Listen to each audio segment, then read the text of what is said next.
Let me stay here a little longer in this body.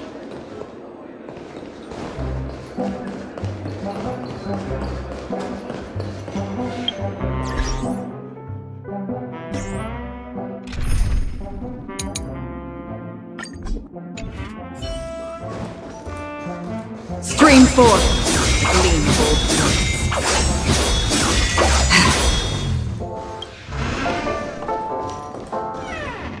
Wake up! Wake up! Hey! Wake up! The sun's frying your butt!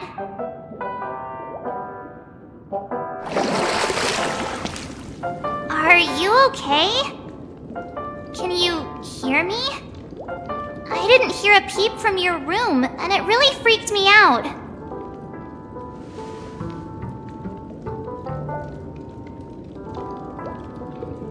What are you talking about? Are you still half asleep or something? The Order's dream is over. Even though it's been a day, I still break into a sweat when I think about it. Our trailblazing expedition almost ended in Penacony. I'm so jealous that you got a good night's sleep. I was traumatized and too scared to even close my eyes. I thought if I fell asleep, I'd never wake up again. A natural beauty like me never has dark circles. The Stellaron was sealed while you were sleeping. The ordinary people in Penacony have no idea what happened. They just feel like something's missing from their memories. The family's official statement was like, "The Charmony Festival was attacked by an unidentified Stellaron and came to a halt." After all, they can't just reveal the truth about the Order. Now, all the major lineages, except for the Oak family, are dealing with the aftermath. The family has invited the crew to the Radiant Feldspar as witnesses for an important meeting. Everyone's waiting for you, so hurry up and pack. We're leaving as soon as you're ready.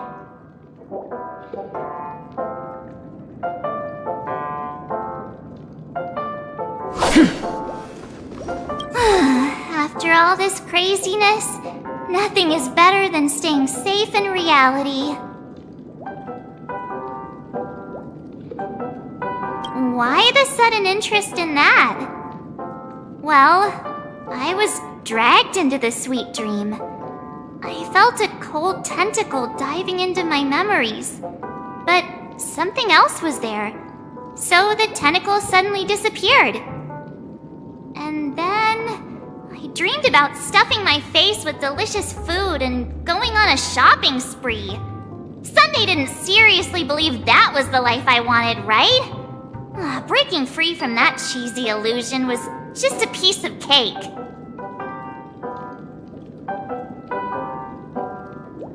The Stellaron was sealed while you were sleeping. The ordinary people in Penacony have no idea what happened. They just feel like something's missing from their memories. The family's official statement was like, "The Charmony Festival was attacked by an unidentified Stellaron and came to a halt."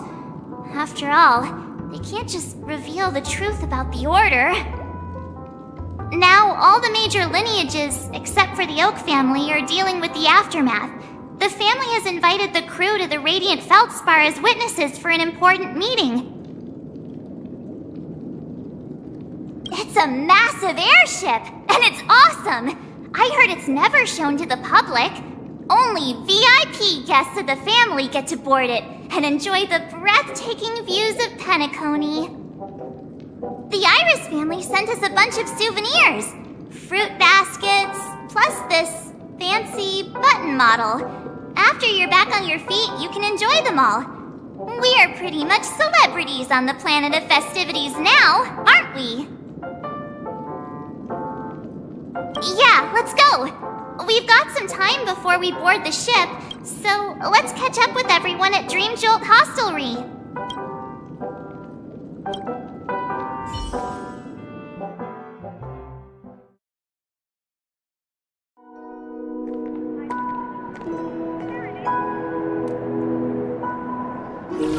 How extravagant. Just like Epsilon.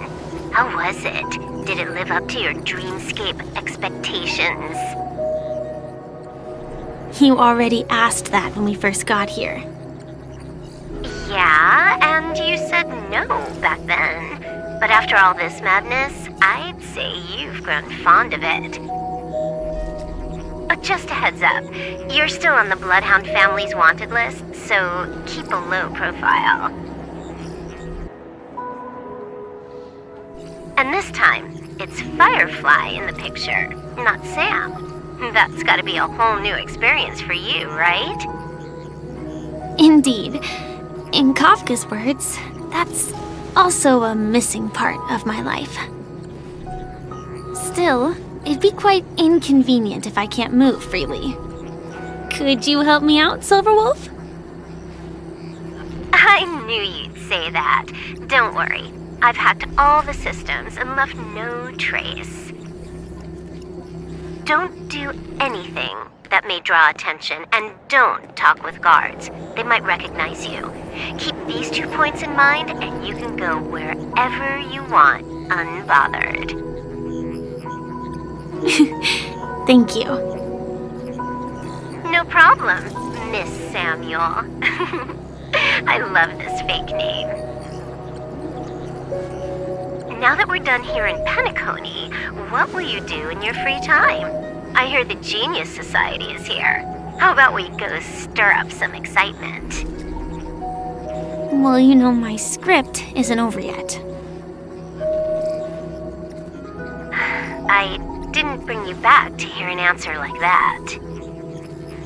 Don't worry. The script says that I'll experience 3 deaths, but also receive an unforgettable reward on the planet of festivities. How will I know if I don't try? All possibilities exist until the outcome actually happens, right? You may not realize it, but you have a bad habit. Whenever you seem to be asking a question, you've already made up your mind, and no words will dissuade you. Anyway, Kafka asked me to pass on this message. If you see anything fabulous in Penacony, get one from me too. Just swipe my card, you know the pin. She didn't specify anything, but I guess she means a dress, coat, sunglasses, or something else. You know better about fashion than I do. Sure, I'll keep an eye out. There's tons of options at OT Mall. Do you think she'll like trinkets, like hair accessories or brooches? Those sound more like something for young girls. Maybe you should keep them for yourself. Oh, by the way, Blade didn't explicitly say it, but I think he was trying to say something like, temptation will show up again in Penacony. He's always so subtle with his words. Got it. He was just worried about me. Relax, Silverwolf. You know me. I won't do anything crazy. I just want to wander around and see more of the world for myself. I want to buy some oatcake rolls. I've had a cake roll every day since I arrived in Penacony, from the first day to the last. But today, I'll buy 2 and give you 1. And if you don't like them, I'll enjoy double the pleasure. Or I can bring one to Kafka, as she never refuses. Or maybe I'll give it to Blade. He'll appreciate it. That's not written in the script, right? But as you see, I have added new footnotes to my destiny.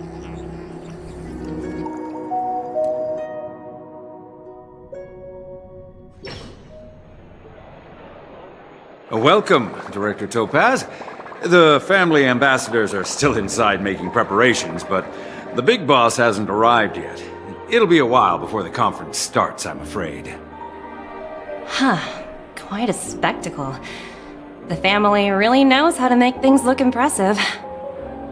I thought they would choose a more formal and low-key location for the conference. I didn't expect them to go with a luxury airship. About this, Director. I've asked around. This airship named the Radiant Feldspar belongs to the Alfalfa family. This conference between the IPC and the family will have a direct impact on Penacony's future. Such an important event should have been held at well, somewhere secretive in the moment of morning dew. The atmosphere here, it doesn't feel serious enough. If I'm right, this conference is probably just a prelude. Whoever organized it wants to assess the IPC stance beforehand. This influential figure either has their own ambitions and wants to reach a preliminary agreement, or they plan to put pressure on us to make us back off. Your mind is always so sharp, Director Topaz. And when the big boss arrives, please remind her to be cautious and watch out for any traps. Thank you for the reminder, but I don't think that will be necessary. When she's at the table, it's the others who need to be cautious. Just tell everyone on our team to stay focused on their tasks and not worry about the negotiations. Oh, got it. I'll do it right away. Oh, and one more thing. Don't call Miss Jade Big Boss in front of her, or there will be serious consequences. I mean, really serious. Got it.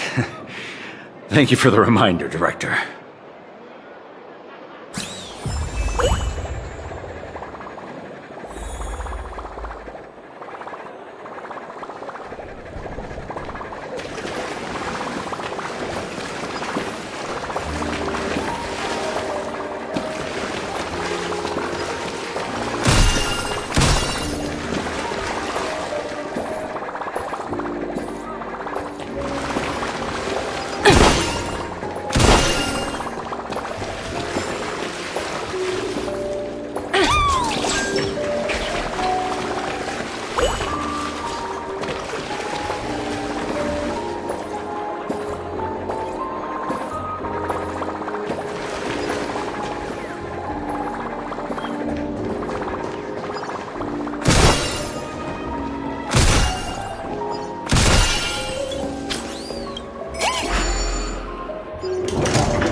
None of the important figures have arrived yet. Huh. Looks like the conference won't be starting for a while. Such a bustling place. I think I'll take a little walk around.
Hi, this is Topaz speaking.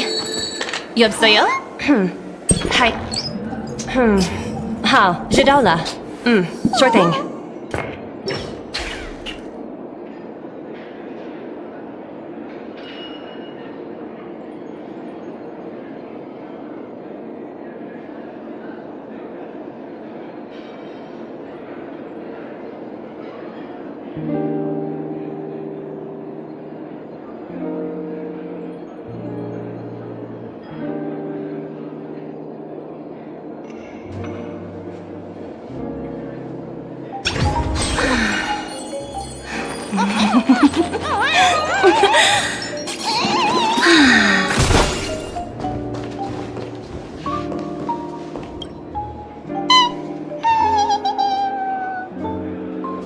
Oh, are you hungry, Numby?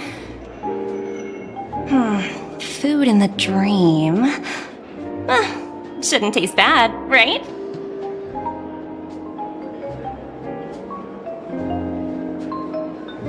Numby, catch!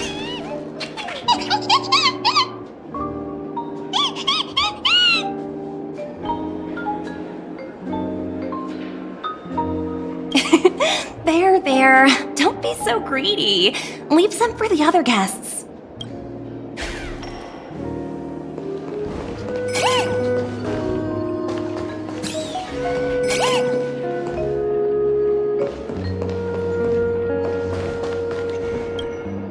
So many buttons. How many centuries would it take to press them all? Huh. Didn't expect those pooches to actually recycle them all. Huh? What are these?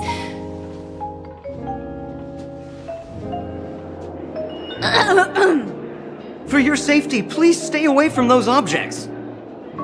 For my safety? Are these buttons something dangerous?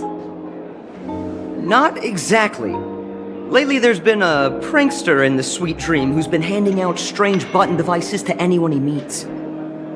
According to those involved, he said something like, "Just press this button and all of Penacony will explode!"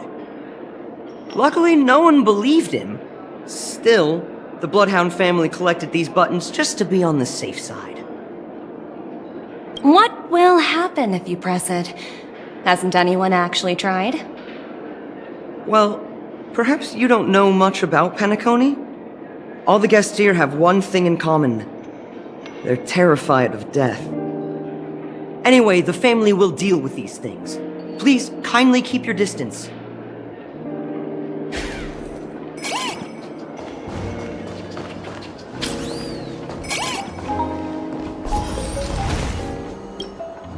Greetings, madame. What can I do for you? Hello. Could you tell me more about the Radiant Feldspar? I assume you are the ambassador of the IPC Strategic Investment Department. It's my honor to assist you. The Radiant Feldspar is owned by Mr. Odie Alfalfa, head of the Alfalfa family. Mr. Alfalfa invested a significant amount in building this luxurious airship an Ember era ago, and it has been sailing across the 12 hours of the dreamscape ever since. Oh, so it's owned by old Odie himself. No wonder the ship is so lavishly decorated. Indeed, Mr. Alfalfa has impeccable taste. Only the most prestigious guests are invited by the Alfalfa family to board this airship. Please allow me to continue my introduction. The Radiant Feldspar had been cruising over the Sea of Dreams in Penacony for an entire Ember era.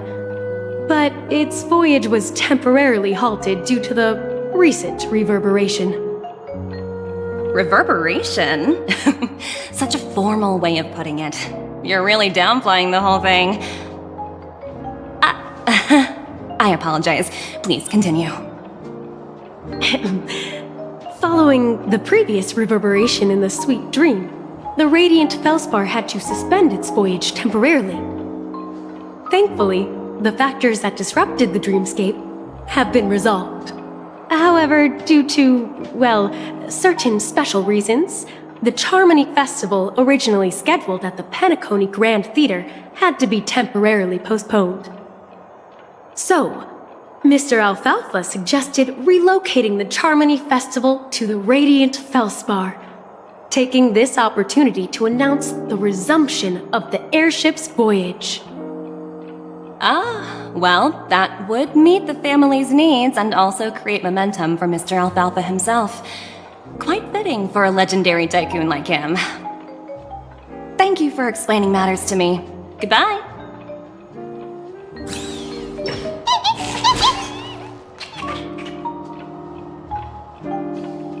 Hello?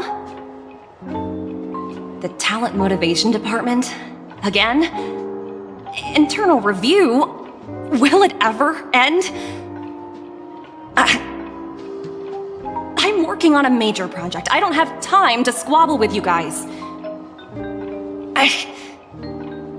the way I handled the Urillo case was approved by senior management, and all of the project logs and calls are complete. Can't you check on them yourselves? I just don't understand. Why are you so fixated on this minor case and constantly escalating it? Seriously, what's your purpose? Sounds exhausting. Why not just hang up? In my opinion, you handled that project quite well. A little ball of ice in exchange for the Astral Express's good favor. That's not a bad deal for the department. It's been a while, little Yelena. I've been looking forward to working with you. Never imagined this day would come so soon. Is there trouble? You can tell me anything. Just like old times. It's been a while, Madam Jade. I'm honored to have the opportunity to work with you. You're still so formal, aren't you? Forget about the hierarchy and treat me as your equal. No need for unnecessary titles like Madam. I'm sorry, but it might take some time to get used to that. After all, you are a senior. Well, now that we're both members of the 10 Stone Hearts, I need you to be at your best, especially since the upcoming negotiations leave no room for error. As sharp as you are, I'm sure you've figured out the true purpose of this conference, right? I believe old Oti has taken it upon himself to test our limits before the official negotiations between the IPC and Penacony. That's true, and it works in our favor. Do you know why? If we can reach some sort of agreement with old Oti beforehand, and gauge our opponent's boundaries, our future negotiations will go much more smoothly. That's the obvious benefit. Exactly. And the hidden benefit is that as the head of the Alfalfa family, his actions suggest that the 5 lineages might not be as united as the Odes of Harmony would suggest. As long as the influence of Harmony hasn't completely permeated their core, personal desires will always have their way. Thankfully, influential figures in Penacony haven't entirely suppressed their own desires. It's similar to the power struggles within the IPC. The supposed all-for-one philosophy shared by the 5 lineages. It's just a slogan now that the Dream Master has gone. After the downfall of the Yoke family, old Oti's faction became the dominant force in Penacony. Even if we consider only the succession order, he's the longest serving and most senior among all the family heads. Yes, that's exactly why we need to handle the conference following an agreed-upon strategy. It's like playing a game of chess, where every move needs to be carefully thought out. Absolutely. The 3 steps of negotiation. Listen, test, and strike. That's what you taught me. Pretty clear. Although, you seem to have changed the order in the Yarillo case. That was based on my personal experience. I apologize for interrupting your conversation, but the family head is ready to meet the ambassadors from the Strategic Investment Department. Time to get to work. Let's prepare ourselves and meet that esteemed supporting actor. Remember, our goal is to create an opportunity for the IPC to enter Penacony.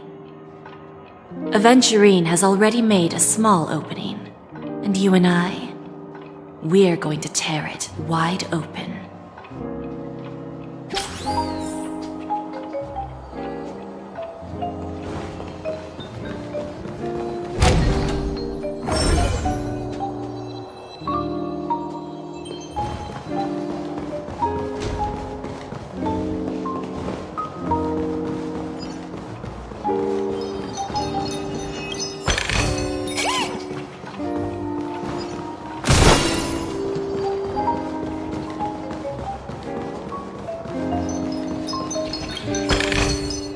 Oh, free stuff.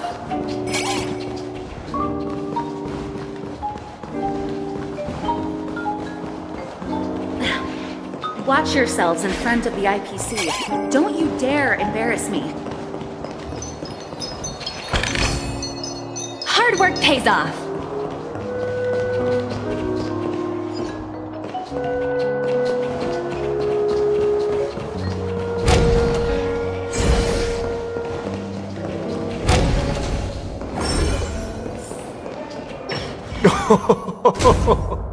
Welcome aboard my ship, the Radiant Feldspar. Smart and charming ladies. Please, have a seat. Let's have a pleasant conversation.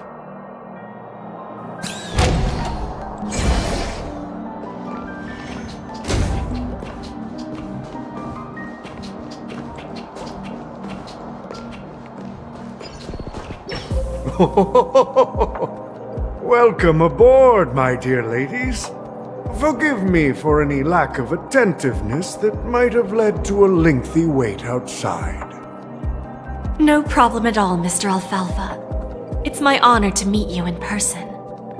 You may not be aware, but the book Odie Alfalfa, the biography, is a must-read for all Strategic Investment Department employees. After all, to many, you are the legendary figure who single-handedly built the Penacony economy. I expected no less from the 10 Stonehearts from the Strategic Investment Department. You're definitely skilled in the art of conversation. I always enjoy talking to smart people because we don't have to beat around the bush. We can just get straight to the point instead. Since I invited you IPC ambassadors on board, I'm sure you've figured out the topic I'd like to discuss, yes? The future of Penacony, if I'm not mistaken. Precisely. Those few words represent a terribly complicated situation indeed. Let's take that golden-haired guy who's not showing up, for example. He put in great effort and almost got himself killed. But what was it all for? Wasn't it eventually to create an opportunity for you IPC to regain control of the precious Astana? The wisdom and experience you've accumulated over 10 Amber Eras are truly impressive. Let's assume your assumptions are correct, Mr. Alfalfa. How would you respond to the IPC's actions? I appreciate your composure, Miss Jade. You must have witnessed much in your worldly experiences. However, perhaps you don't know much about Penacony. Old Oti won't sit idly by when faced with a greedy wolf.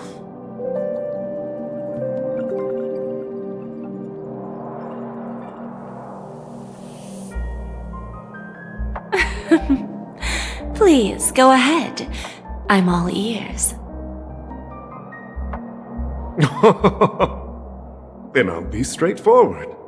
I requested this meeting before the official conference to dissuade the Strategic Investment Department from trying to lay a finger on Penacony.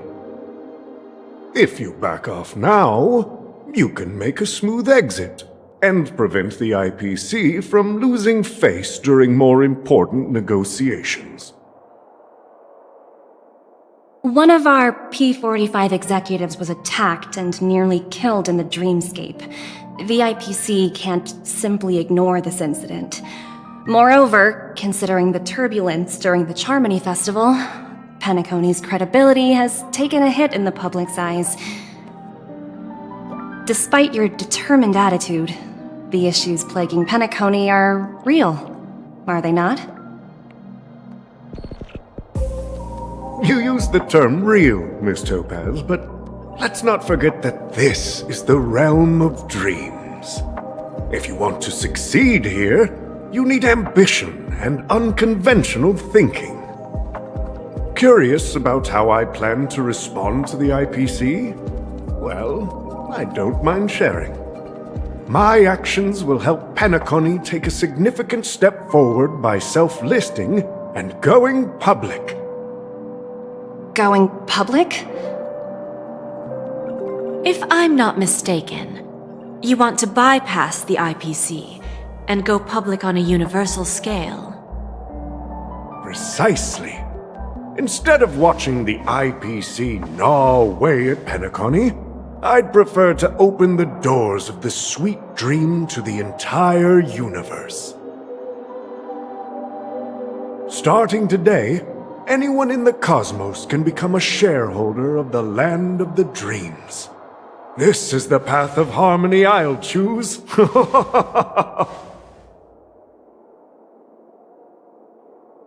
This reform should have been implemented earlier, but unfortunately, the Oak family were a bunch of blockheads blinded by order. Their level of intellectual flexibility doesn't even come close to an old fellow like me. Thanks to the little reverberation earlier, the biggest obstacle between me and my reforms has been eliminated. The Alfalfa family will publicize the financial results of Sweet Dream Paradise, so that the entire universe can see that despite the catastrophe, Penacony still holds immense potential and opportunities, and that the family remains confident in its future.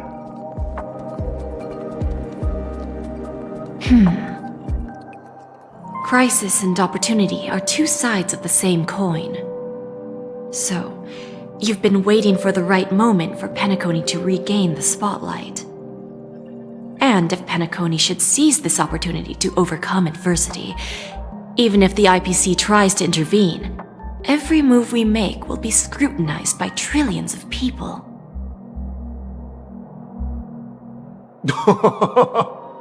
Now I'm convinced that you've indeed familiarized yourself with my biography, Miss Jade. So, about your next move. Please, consider it carefully. Indeed. We need some time to digest such a wealth of information. I suggest we conclude the first half of our conference, Mr. Alfalfa. Please allow Topaz and me to confer privately for a few moments, and to respond on behalf of the IPC later. Of course. Take your time, dear ladies.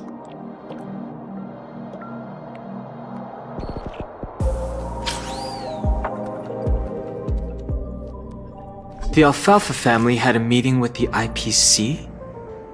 I got this information from a message sent by that IPC ambassador. He said it was to return the favor. It's not hard to imagine. Penacony today is pretty much like the frontier prison it once was, with external forces casting greedy eyes and the undercurrent of order lurking within.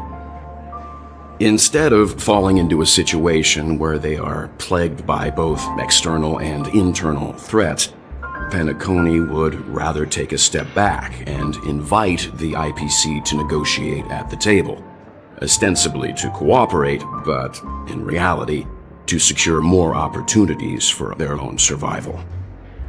Well, no wonder they sought the mediation from the Astral Express. In your opinion, who should we stand behind? I don't think the followers of the Harmony are completely innocent victims in all of this. For reasons unknown, they have a strong desire to smooth things over, which leads to speculation about their motives. If either the family or IPC were to assume full control of Penacony, it would return to its previous illusory dream of hedonism, and the efforts of those previous nameless would once again go to waste. There you are. Did you rest well? I didn't disturb you since you were in a deep sleep.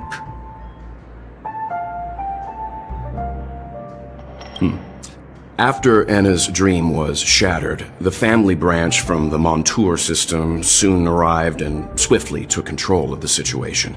Most members of the Oak family fell unconscious, but fortunately, their lives were not in danger. The mastermind behind the plans was confirmed to be Gopher Wood, the previous Dream Master. But by the time we arrived, he was dead already. That's what we're about to witness on the Radiant Feldspar. Ultimately, the public perceived the incident as an attack by evil forces targeting the Charmony Festival. They believe the family failed to safeguard the sweet dream, significantly eroding their credibility in the process. While quite different from the truth, this appears to be the outcome with the least impact. After all, you don't know who's awake and who's pretending to be asleep. Well, they'll open their eyes in the face of danger. Once the danger subsides, they'll embrace the sweet dream again. Here's a toast, with 3 glasses of Glory of the Trailblaze to all of you. Yeah, it's good to see you all again. Although we might be saying goodbye again after this reunion. When will the Astral Express leave Penacony? We'll stay a bit longer, but not too long. So, this is our final meeting then? If this is a farewell, then it seems to be missing something. Music? Atmosphere? Maybe a special drink to honor those who are not here. Let's see. The mixed drink should be solemn, dignified, and unique, as we'll use it to pay respect to those fallen heroes. To the Nameless resting in peace, and to Gallagher.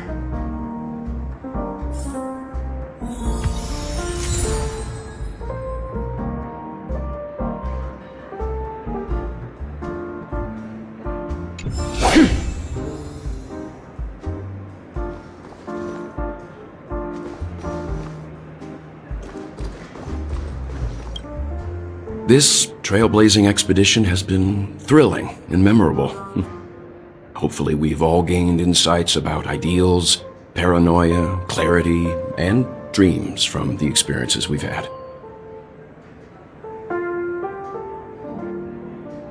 One bird longs for the earth and the other longs for the sky. Even if Robin had to stop her brother with her own hands, she won't give up on him. However, facing punishment from the Harmony is inevitable. He will face a trial. As for further details, the family would rather not disclose them.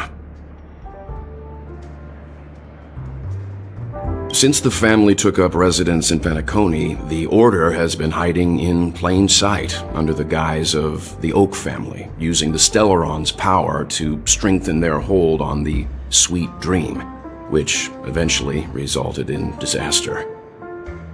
That's the claim the family makes. Whether they were truly unaware of all this is a delicate matter.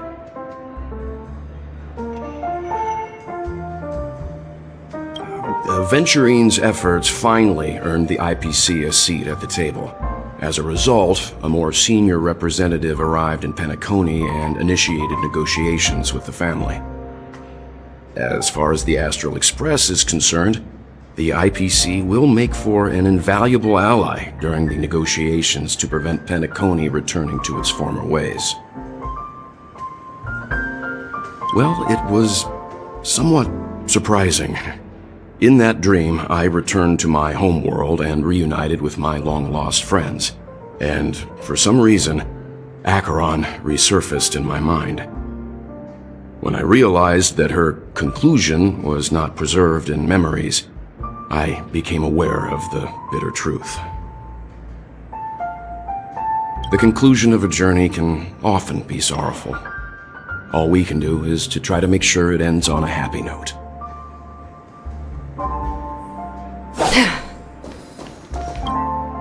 It's rare for all passengers to leave the Express together during a trailblazing expedition. But for Penacony, it seems most appropriate. Given the conductor's presence, there's no need to worry about it.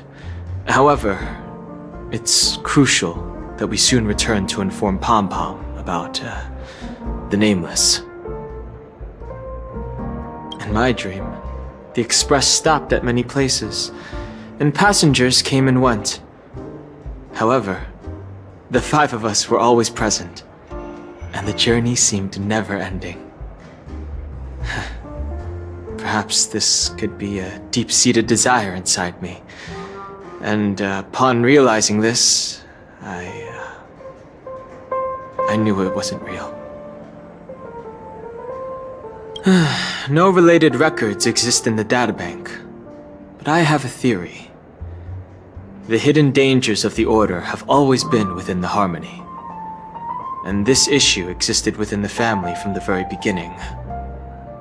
However, now that more powers in the universe are aware of this secret, the situation in the cosmos will become more complicated.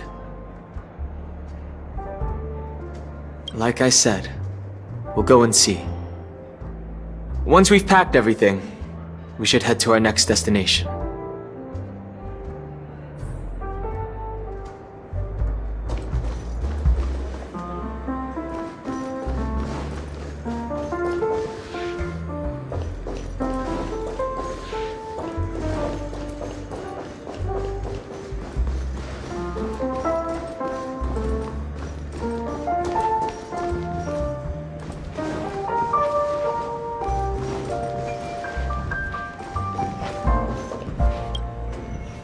Guess what?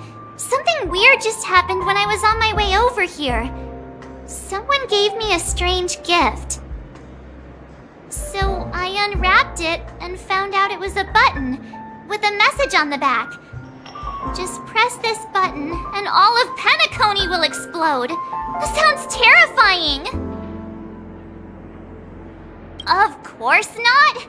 Who would press something like that? By the time I turned around, the person had already vanished, so I handed it over to a nearby hound. I heard there were many similar reports before the Charmony Festival started. I'm really worried about the future of Penacony.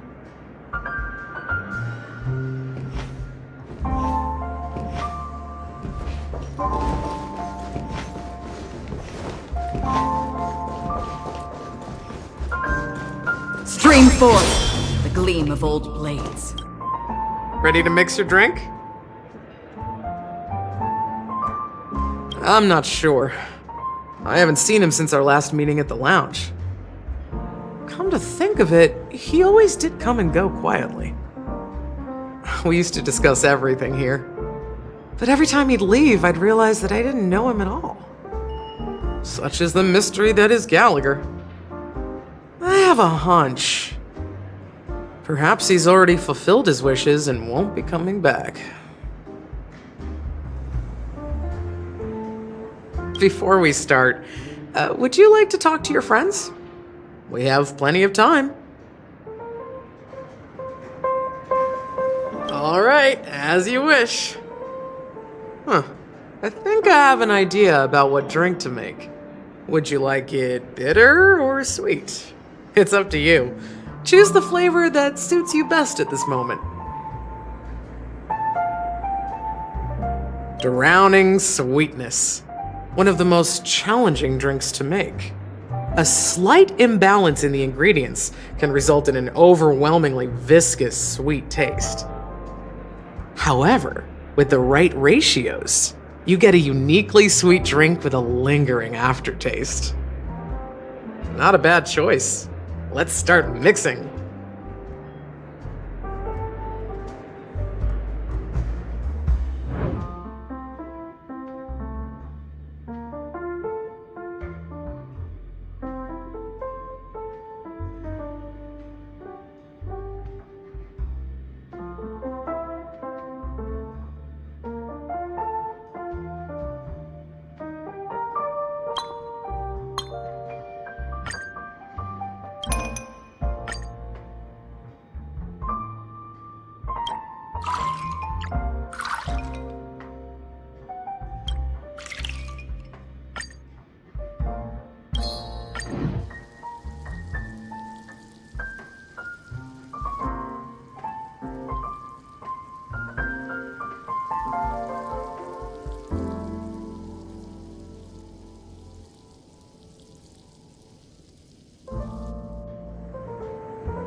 Words always fall short. If you want to bring closure to past events at this lounge, there's no better way than mixing a drink. Blend all your memories and emotions together and stir them well. Through the filter of time, what remains in the glass is something to savor. Well, it's done. Here's to the nameless resting in peace, and to my friend Gallagher. The spirit of freedom will spread far and wide among the stars, and its legacy will be more timeless than a pastoral song. We're not accepted by the outside world, so we've gathered here.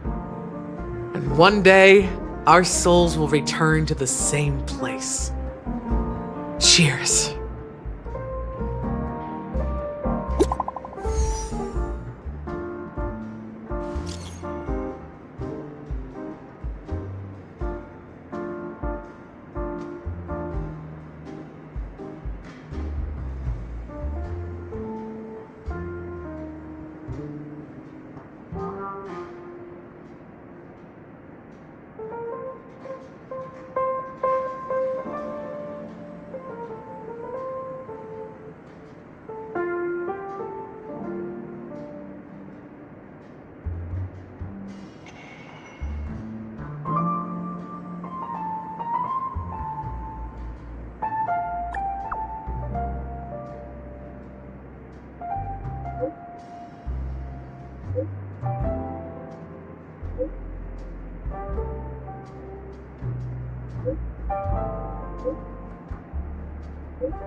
Oh, are you leaving?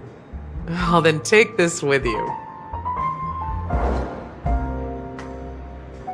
I've mixed more of this last special drink for you.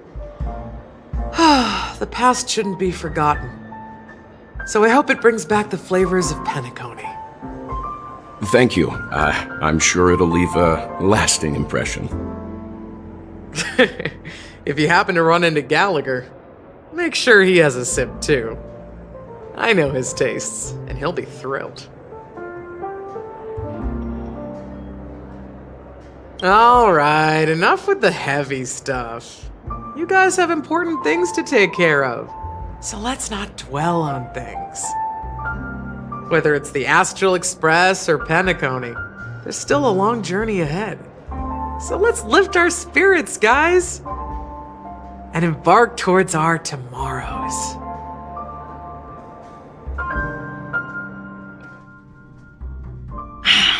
Old Odie is a tricky opponent. I didn't expect him to take the risky step of going public at such a critical moment for Penacony. Indeed. He's definitely bold. It's that kind of boldness that made him the Odie Alfalfa he is today. Still, the outcome is uncertain. Shouting loud doesn't necessarily carry any weight. What about the phone call I asked you to make, Topaz? They agreed. But it'll take some time before they arrive. Just as it should be. The sweet dew should be served after the bitter poison. Looks like we'll be skipping the exchanging apples step this time around. Now that we're dealing with a greedy merchant, a simple apple wouldn't make a difference. Well, I guess I included myself in that remark too. Now I'm a bit curious, Topaz. Do you think Penacony is a quality asset? Yes. Despite its recent calamity, Penacony remains a top-quality asset within the cosmos, with good credit, lucrative potential, and promising prospects. Well, that's obvious. But what I truly wanted to know is... This project is obviously too bland for your taste, isn't it? That's true. I wouldn't be here if it weren't for Aventurine. But despite that, you trust him. You even entrusted him with a cornerstone. Something as precious as life itself, to finish this gamble. Are you not in the same boat, Miss Jade? Without us playing along, your Jade Stone wouldn't have made it across the border so easily, allowing you to see all desires that flow through dreams to gain a bargaining chip in negotiations. That's why I'm willing to stake my topaz stone to cover for you. It's like one big, elaborate game of chess. Once that kid sets his mind to something, nothing can stop him. Not even fate. Well, at least he's still alive, and that's the best outcome. Looks like we've strayed off topic, Miss Jade. Should we discuss our next steps? No need. I'll go it alone. Meanwhile, you can go greet our honored guest and wait for my message. Okay. Is that Robin? Huh. She's also here on the Radiant Feldspar. There's a good child. Do as you're told.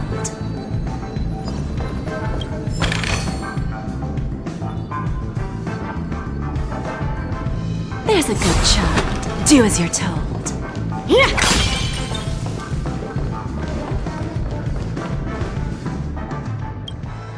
Greetings, Miss Robin. I didn't expect to meet you here. Miss Jade? Greetings. The opening ceremony for the Charmony Festival has been moved to the Radiant Feldspar, so I'm here making some preparations. How about you? Have you spoken with Mr. Alfalfa? I'm actually on my way to meet him right now. Do you know him well, Miss Robin? Unfortunately, I've never met him. I've only heard a few comments from the former head of the Oak family. Mr. Alfalfa is respectable when it comes to business, but in other respects, I can't say the same. Where do you think the future of the planet of festivities is headed? I believe the sweet dream will see its rebirth, just like the Radiant Feldspar resumed its voyage. The Harmony needs a new direction. Only by bidding farewell to the past can we actually sail into the future. There are no permanent allies or everlasting enemies. So This is every... take what we need from this deal. Naturally. I'm looking forward to your performance. See you at the festival. See you later, Miss Jade.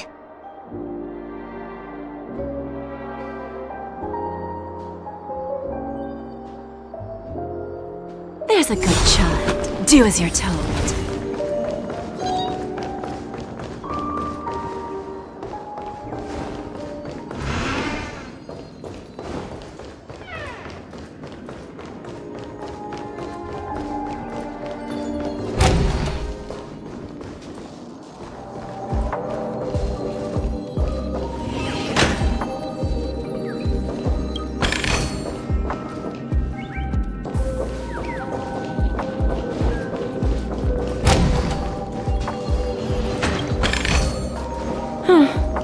Not exactly eye-catching.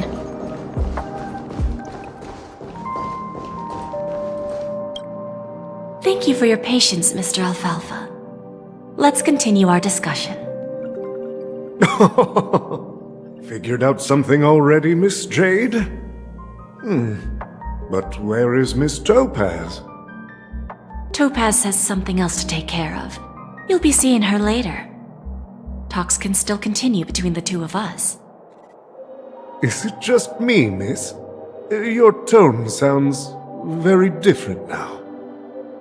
I need to set a good example for my junior. It's not a good habit to be too loose-lipped during negotiations, right? Now we can speak frankly and openly. Do you believe what I said, Odie? You're not the only merchant who has seen the changes in the cosmic market over the past 10 Amber Eras. Interesting. Now that's interesting. Good. It's good to be straightforward. Openness and transparency are my things. So, tell me, what's your next move? Unfortunately, I'd like to speak the harsh truth before laying out my plan. Let's cut to the chase. First, your plan won't work. Penacony has no way of sidestepping the IPC and going public. Second, you can't stop the IPC from entering Penacony.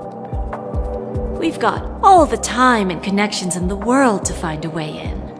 We'll keep tearing down and rebuilding this place until the Asdana system gets used to the IPC's ways again. Now, I'm repeating your words exactly. If you don't want to be a laughingstock and have everyone gunning for you at the official conference, you'd better drop your little pie-in-the-sky plan. Oh, interesting. Indeed. You surely have a way with words. Now, I'm curious to know what you have up your sleeve. Mr. Alfalfa, let's not forget that the IPC controls the biggest interstellar publicity platform. More than half the news networks in the universe take their orders from us. The moment news spreads about Penacony going public, trillions of customers will immediately receive a message like this. The family's protection for Penacony has expired. Any mishaps in the dreamscape could result in permanent brain death. Care to guess how many ways we have to turn Alfalfa credits into worthless junk within a measly 24 system hours? With the entire cosmos keeping a close eye on Penacony, I assure you, it won't be too hard. You really think you can pull that off? Even from Pier Point, as distant as it may be, I'm more than capable of keeping you on a tight leash. However, if you agree to give up that half-baked plan to go public, the IPC will assure you that we'll never jeopardize the interests of the family heads under your leadership. After all, we also need allies here in Asdana. The IPC can assist Penacony with financing, starting by acquiring 30% equity shares. With our financial support, stabilizing and rebuilding Penacony will be a piece of cake. 30% equity, you say? Who can guarantee you won't want more in the future? That's the brilliant part of it all. The answer is simple. No one. There are no guarantees. It all hinges on self-awareness and mutual respect.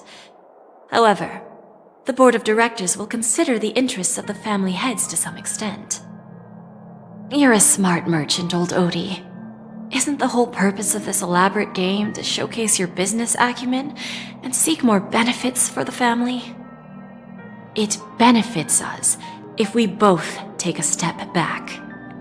And if that's not enough for you, I'm pretty sure that another goal of making Penacony go public is to expand the influence of the Planet of Festivities and attract more customers. I understand your concern, and I have a solution for that, too. Fine. Now I see your sincerity. As the head of the Alfalfa family, I don't think I have any reason to refuse your offer. However, as their chosen one, I still need one final answer. Go ahead. I'm listening. When I was a child, I heard the adults recite the tale of the ancient Amber Era, about the ascension of Shipe, the Harmony, and the downfall of Enna, the Order. The Order and the Preservation used to be close in ancient times. So, why does the IPC as a follower of the Amber Lord, seek collaboration with the family instead of aligning with the Order? The answer is simpler than you think. It's all about credits.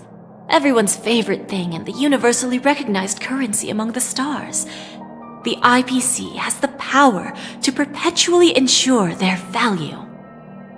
With each new world integrated into the credit system, the IPC adds another building block to its cause. Eventually, all exchanges, capital, and businesses will operate within a unified monetary system. By then, all planetary developments will be recorded in accounts with well-defined values and the ability for exchange and circulation. And the heart of everything will be Klepoth's credit. And then the IPC will be able to exert influence over everything. Our intention is to establish enduring preservation, so I'm sure you can understand. This universe doesn't need two types of order.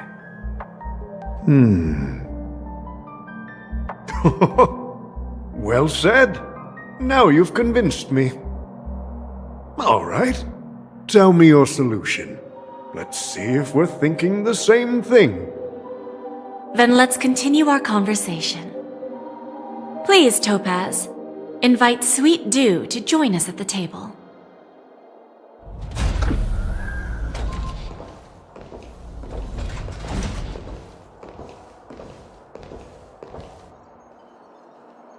Thank you for your presence, Miss Himeko. Please allow me to introduce her to you, Mr. Alfalfa. This is Miss Himeko from the Astral Express, one of the future shareholders of Penacony. I've heard so much about you, Mr. Alfalfa. It's an honor to meet you as representative of the Astral Express. This stunning lady is the navigator of the Astral Express? It's a pleasure to meet you. I believe everyone here is familiar with the general contents of the proposal. After this round of financing, the IPC is expected to hold 30% of Penacony's shares. Then, the IPC will transfer 5% of that stake to the Astral Express and recommend Miss Himeko as an independent director to honor the sacrifices and contributions made by the former Nameless to the land of the dreams. While this decision isn't finalized yet, we are honored that everyone here recognizes the way of the Trailblaze. While the Nameless didn't embark on their journeys for fame or fortune, if this is the wish of both the family and the IPC, I will represent the Astral Express and fulfill my duty as a member of the board of directors. The entire crew has agreed to assist in the reconstruction of Penacony. Beyond that, in our future travels, we are committed to bringing the beautiful dreams of the planet of festivities to more worlds. Of course, all cooperation is based on one premise. The path of harmony in Penacony must not be distorted again, and such a tragedy must never recur.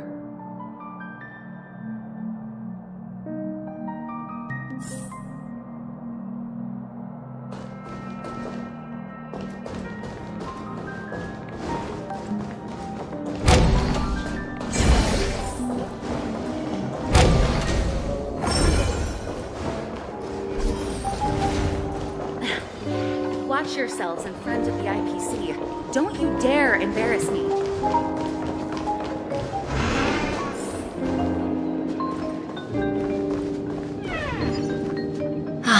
Old OT is in agreement, so the issue is settled, I presume. What about the remaining family heads? They will soon realize the situation.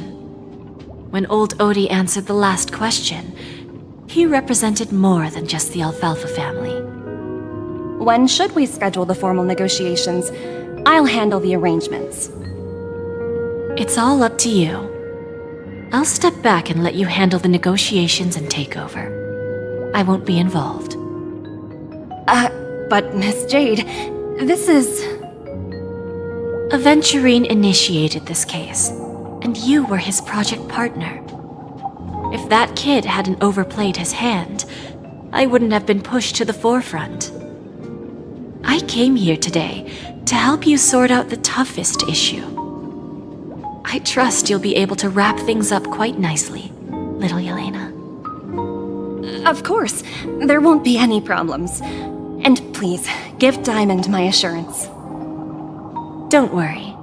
Diamond has always trusted us. I'll put in a good word for you, and you'll have your P-45 position back in no time.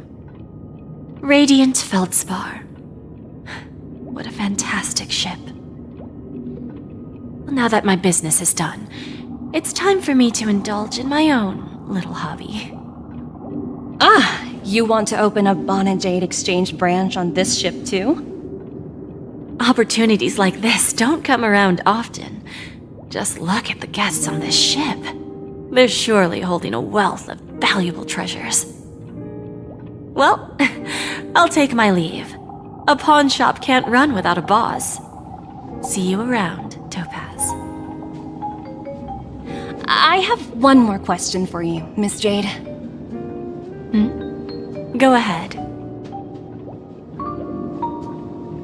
That dose of bitter poison.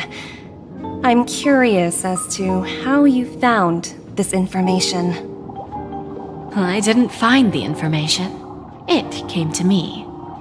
It was from a lady concerned with the future of the Harmony. In return, I've agreed to help her with something, but that's for later. We can deal with it after we leave Penacony. You see, that's what investment is all about. The seeds of opportunity are already sown. They only need a little bit of nourishment to take root. And then after, all we need to do is wait patiently.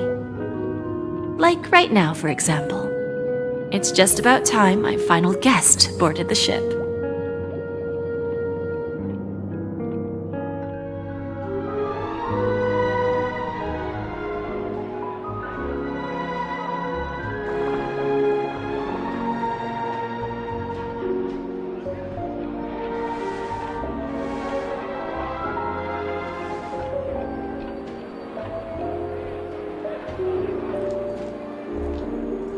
Sneaking in was way easier than I thought.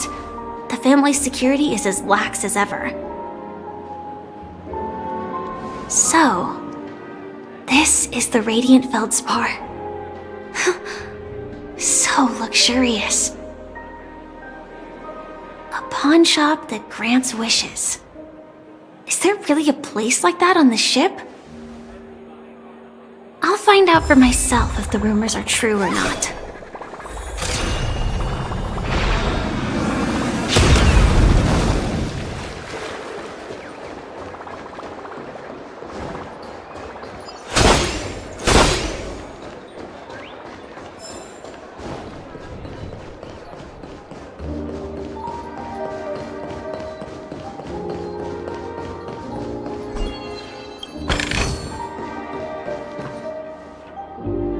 Is that her?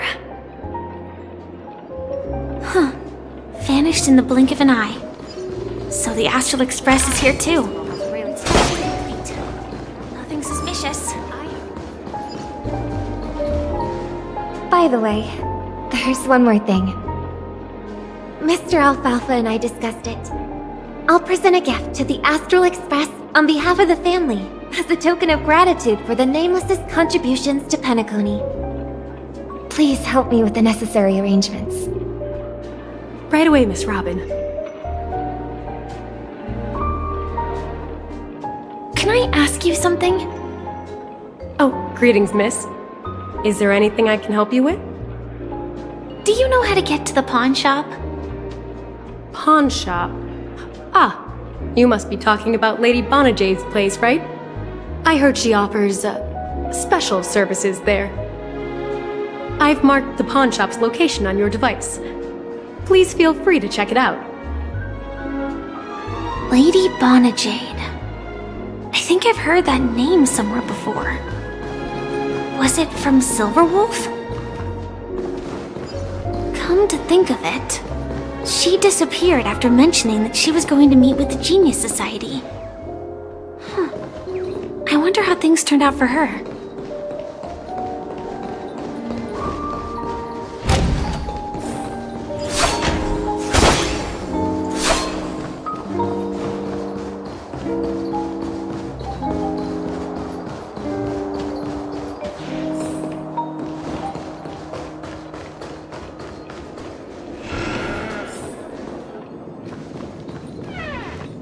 Welcome to Bonajade Exchange, Radiant Feldspar branch. How should I address you, dear lady? Just call me Samuel. Samuel. Nice name. So what do you need, Miss Samuel? And what are you willing to give up in return? I want to keep on living. And for that, I'm willing to give up everything I have. Everything you have? That's right. Everything. Miss Samuel, I think you'd best turn around. It seems you're not quite familiar with the term pawn. What do you mean? I mean it literally. I sense your burning desire to live, but unfortunately, you don't have anything of equal value to offer. Okay. A pawn shop that grants wishes. I see. It's just a marketing gimmick. Well, that's quite a harsh accusation. I understand you may not fully comprehend what I mean, but don't worry. I'll help you understand. Go and talk to these people. They're all customers of my pawn shop. See for yourself if their wishes have come true. Once you've done that, come back to me. I'll help you understand the true meaning of pawn and make you realize what you're missing. That Lady Bonajade feels more like a moneylender rather than the owner of a pawn shop. Well, I've got nothing better to do anyway. I'll do as she says and see what happens.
Which one should I pop? 1, 2, 3, 4, 5. Dan Heng and Void Ranger Jive! Don't change the words. No, it's not the best time to do that. Sorry. I'll catch up with you later.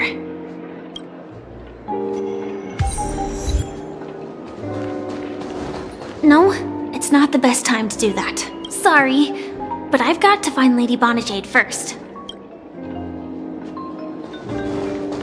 No, it's not the best time to do that. Sorry, but I've got to find Lady Bonajade first.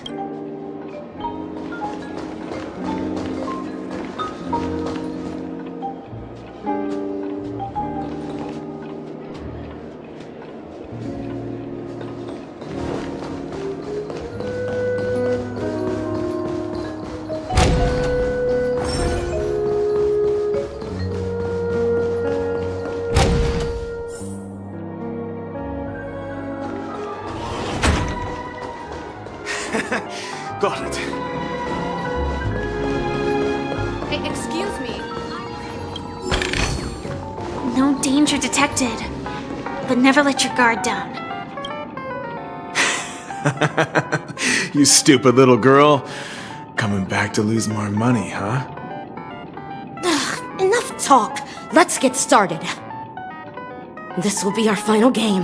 I'm betting my entire fortune. Oh, a big talker, huh? All right, let's see what you've got.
I actually won!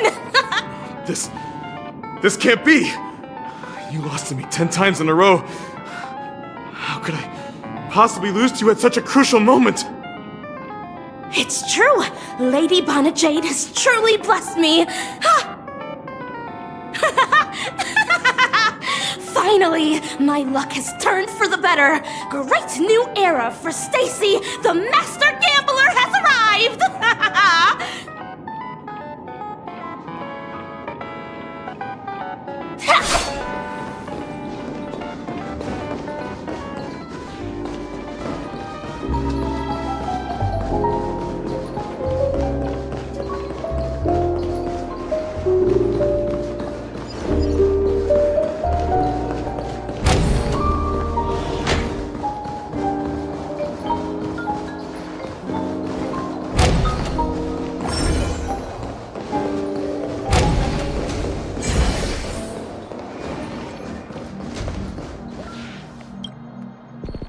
Prepared a gift for you, Dorothy. Check this out. Whoa! What a beautiful necklace! Is it made of cymophane? It's stunning. How did you know I love jewelry made of cymophane? It has the same purple hue as the necklace my dad gave my mom. I've never told anyone about it.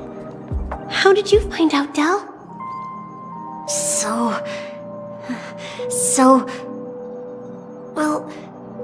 Will you go out with me? I will. Really? I mean, really? I never said yes before because I thought you had no idea what I liked. But this gift made me realize you were actually paying attention all along, trying to learn everything about me. So yes, I will. Wonderful! My wish has actually come true! So, shall we go, Dorothy? Let's go outside and enjoy the stunning views of the 12 hours. Yeah, let's go.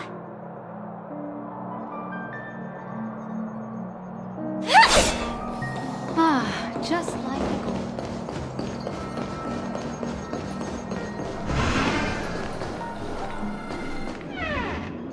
Hey, did you see that?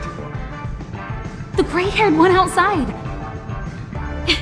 Don't look around, just focus on your drink. Seriously, they look like a total lunatic. Is that her?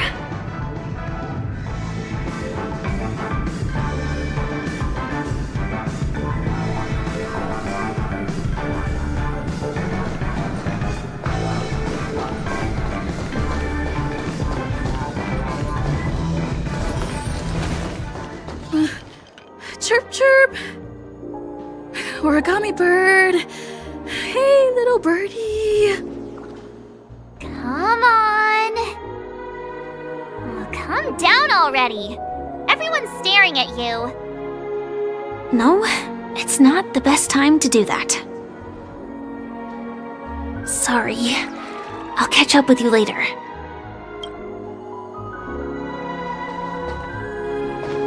No, it's not the best time to do that. Sorry. I'll catch up with you later.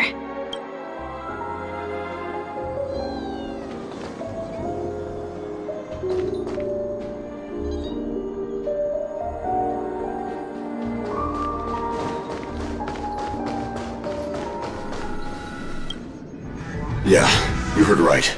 I've got him. He's been hiding at the moment of soul in Penacony, using a fake identity. And he even posed as a professor at Paperfold Academy. I've made a deal with the family. I'll leave the extradition-related paperwork to you. How'd I find him? Well, let's just say I had some help from an influential figure. Don't ask for the details. 22 years. Yeah. 22 years of chasing this guy all over the cosmos. You know, never thought it'd end up like this. Right here. I'm gonna hang up for now, partner. I need to raise a glass to myself.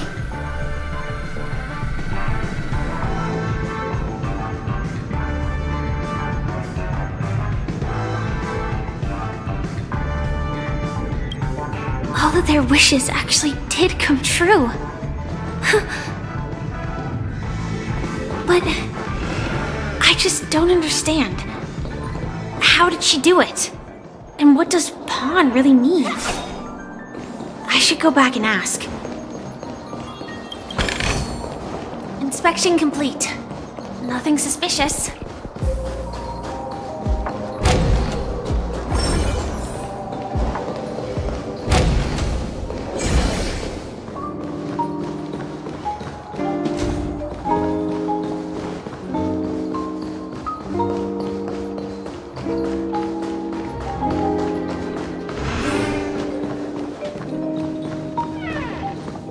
So you're back, Miss Samuel.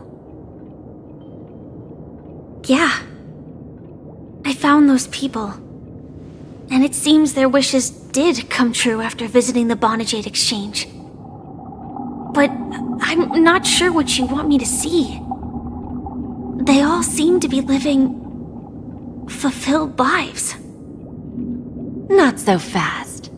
This step was just to show you that the Bonajade Exchange is genuine. That I had the power to grant their wishes. And now, I'll tell you the price they paid. Dell was from a wealthy family. He was head over heels for Dorothy and wanted to win her heart. So he made a deal with me. He put up his entire fortune in exchange for a gift that would impress Dorothy. It was a piece of cake for me, thanks to my IPC connections. However, Del will soon find himself evicted from the dreamscape because he can't afford his room. Whether he can bounce back from poverty, well, that depends on him. Let's just hope that necklace will keep their relationship from crumbling. Then there's Stacy, a lady with a gambling addiction. She wanted some serious luck, but she had nothing to offer, so I took something else instead. I took away all her close relationships. From the moment she stepped out of the Bonajade Exchange, every casino in the cosmos would remember her name. But her parents and siblings would sever ties with her, and it would be impossible for Stacy to make any real friends again. She will accrue a vast wealth due to her good luck, but she'll never be able to use it for the people who truly matter to her. As for Detective Walker, he spent 2 decades chasing down a wanted criminal for some heinous crime. But he never caught the guy. In his desperation, he came to me.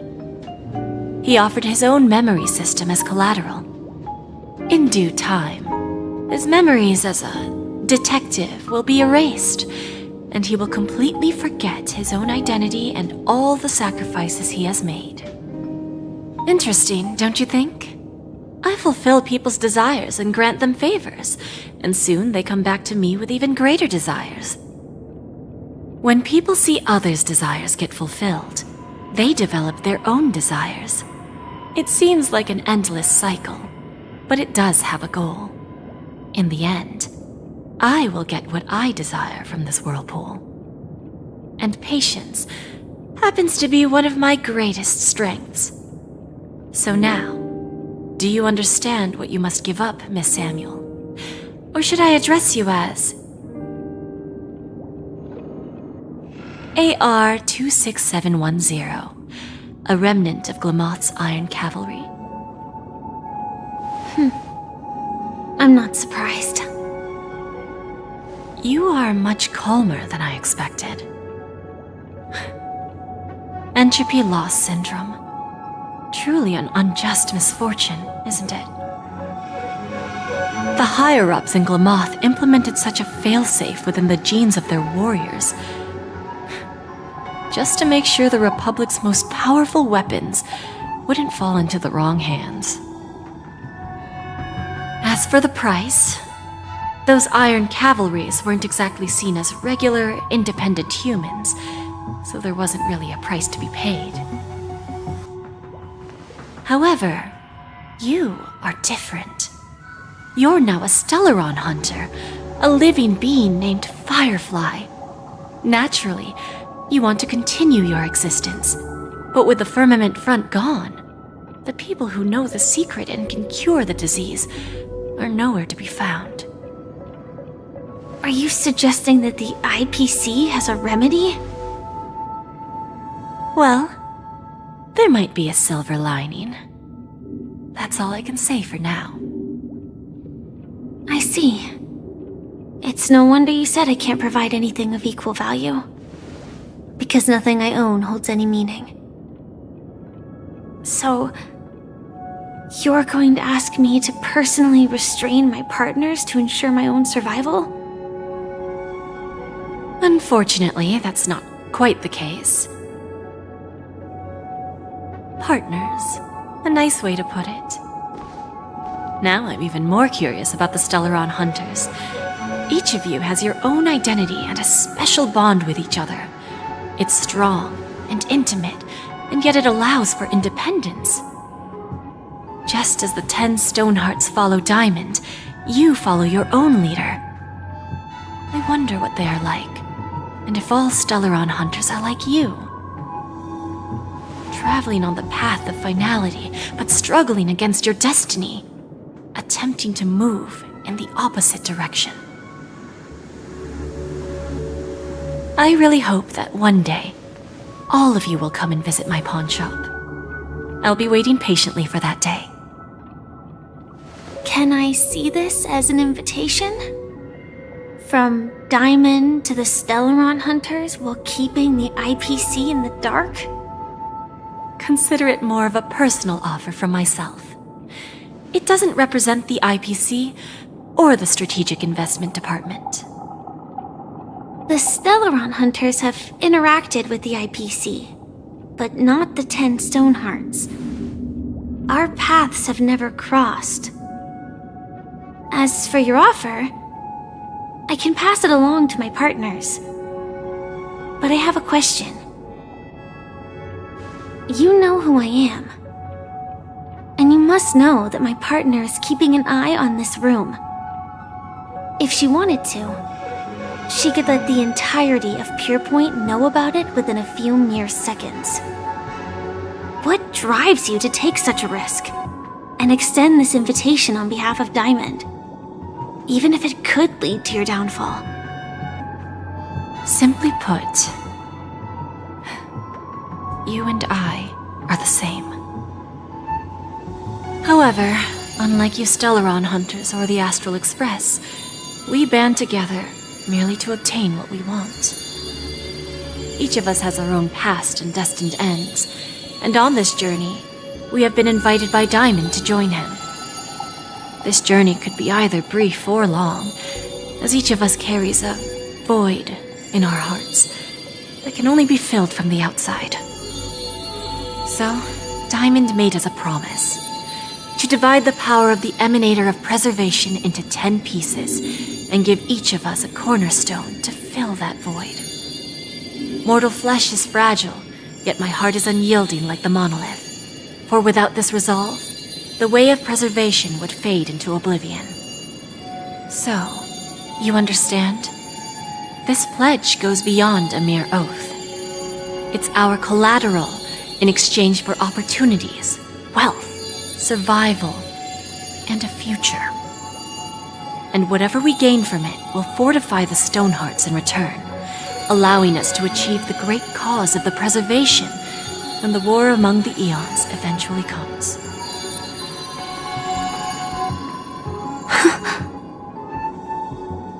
I understand. Take your time, child. You don't need to give me an immediate answer. Like I said, patience is one of my greatest strengths. If fate turns that page, our paths will cross again. It's a shame, though, that this pawn shop can't give me what I desire. My last attempt in Penacony. Well, it ends with hope.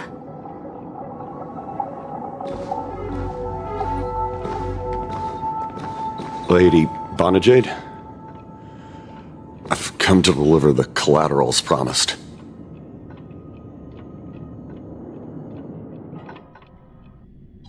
Turns out, the meeting to decide the future of Penacony went much smoother than expected.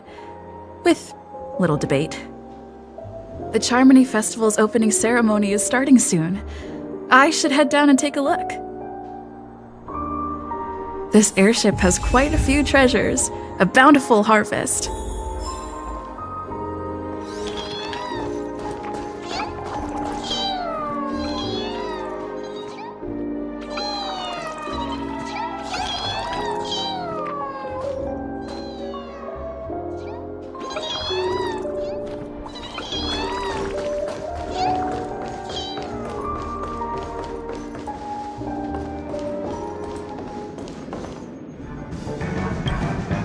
Remember, I can take you out with just one shot whenever I choose.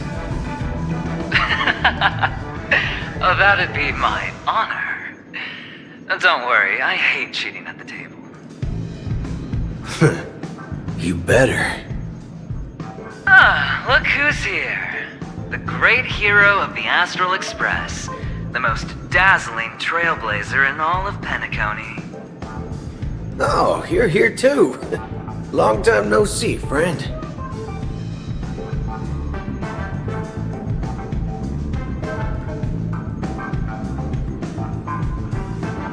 This fella is also tracking down that son of a gun. What's that saying again?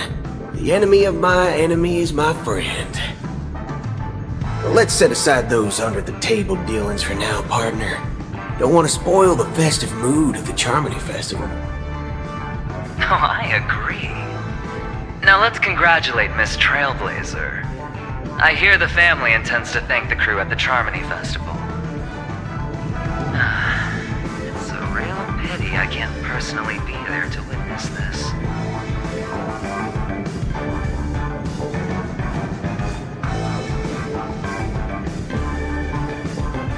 No problem. Punishing the wicked and eradicating evil is a top priority. Would have been strange if we sat it out. Making an entrance like that, us Galaxy Rangers are making a comeback. Reckon you'll meet quite a few followers of the hunt on your journey. Do me a favor and pass on my regards, will you? Well, my job was just to give the IPC an opening. Other things aside, I think I did a pretty good job at achieving this. While you were at Dreamflux Reef, we were actually close by. You wouldn't have been able to dig up so much dirty information without the help of a knowledgeable friend. But that emanator didn't pull any punches. My body couldn't hold out too long. Otherwise, this would have been settled in a much cleaner manner. Forget it. I'm not one to beat around the bush. I've got a score to settle with a high-ranking executive fella named Oswaldo Schneider. And this flamboyant fella here can help me find him. The feud between the Marketing Development Department and the Strategic Investment Department is well known across the cosmos. But what I didn't expect was the involvement of the Galaxy Rangers in this feud.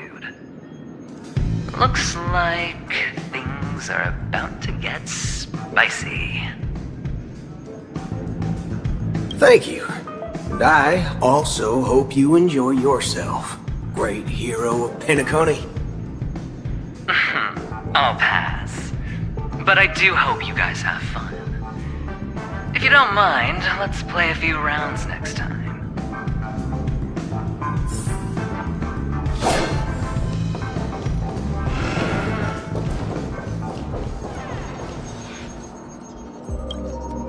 Ah, yes. I remember you. Your performance at Herta's space station was adequate, I suppose. No wonder that gambler likes you so much. Don't try to emulate that gambler's penchant for attempting to be overly clever. I'll let it go this time, but this won't happen again. Very well. The Charmony Festival is about to commence soon. Take advantage of this unique opportunity. The blend of work and play is essential for superior knowledge absorption.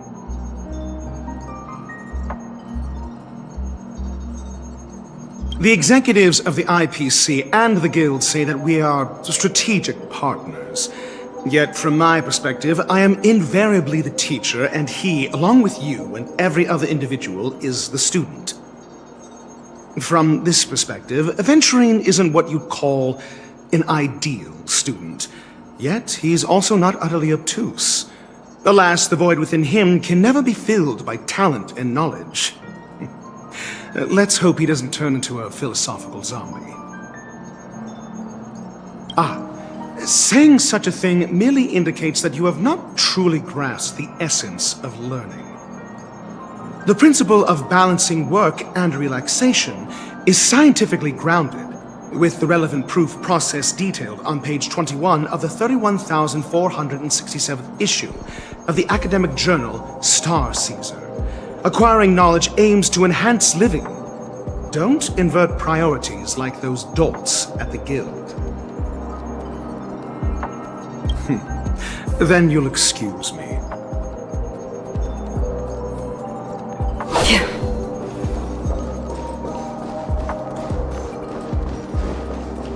A pleasure to meet you.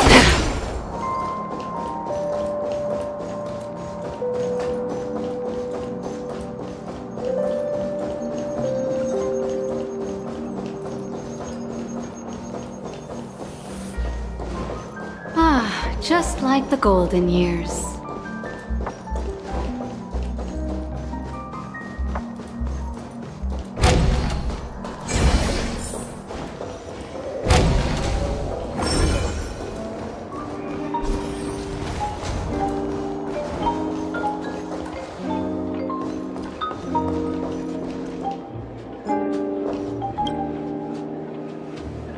Well, if it isn't my old friend.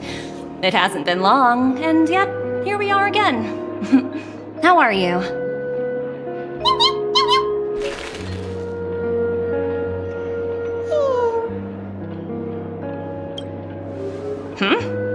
So direct. Aren't you afraid I might take you seriously? Thinking about it, though, the lives of the Nameless are so excessively exciting. I heard you guys pulled off a big stunt, cutting down the Oak family in one fell swoop. If one day you're tired and looking for a change in work environment, or you want a desk job, just contact me. Look how bustling this ship is. Not bad. Someday when I'm less tied up, I plan to host a grand party on my eco-ship, and you'll all be on the guest list. Transform? What are you saying? Oh, I understand now. You're referring to Aventurine's cornerstone, right? Sorry. Compared to him, my ability is not as visual. Guess there is no harm telling you. The abilities of the 10 Stonehearts as cornerstones are all different. Some can even read your thoughts, grasp your desires. So, be careful. Now that I think about it, it was good that Branya got there when she did in Bellabog. If she came any later, we probably wouldn't have ended up as friends.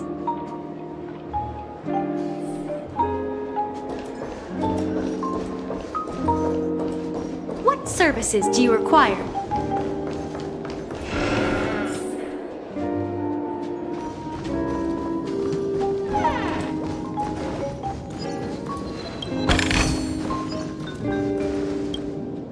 Hey there, lively lady. Welcome to the Bonajade Exchange. What should I call you?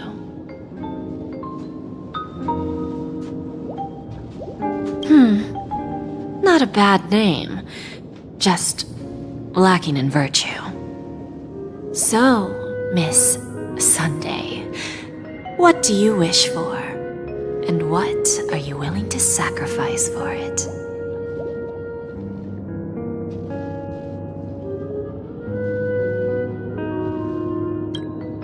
Oh, this is your wish.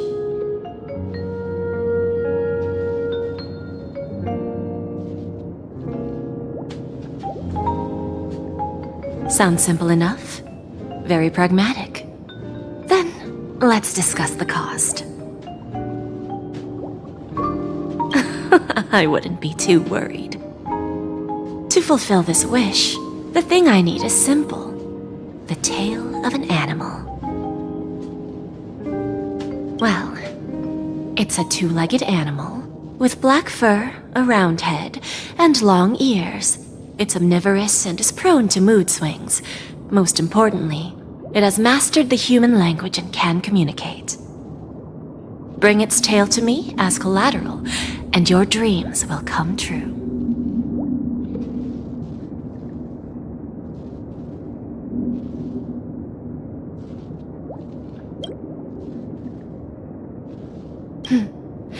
May fate bring us together again, Miss Trailblazer.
The festival hasn't started. Let's take a quick break. Hi, we meet again. Who's that? It's really you! I knew I didn't get the wrong person. It was you. I saw you opening treasure chests, hitting balloons, and playing dreamy slots. I don't think I'm mistaken, right? There's still some time before the Charmony Festival starts. Do you want to chat?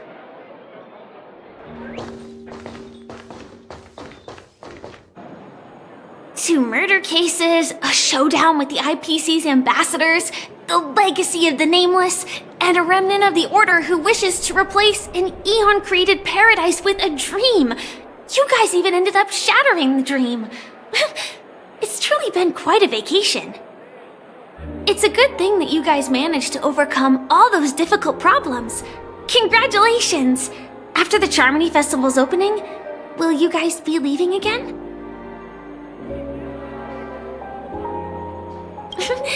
There will always be somewhere. After all, you guys are on the path of the Trailblaze. Before joining the Stellaron Hunters, Elio told me that this journey will tell me how to live on. That's all he said. As for the rest, it's up to me to find out. So, I'll pay extra attention to any leads that will let me live on. This trip to Penacony is no different.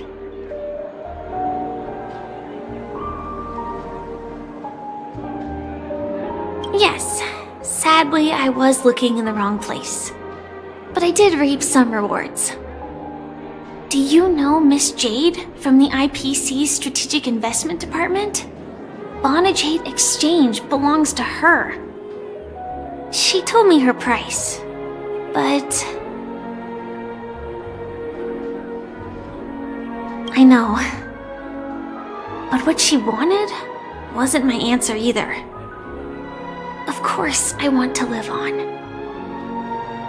But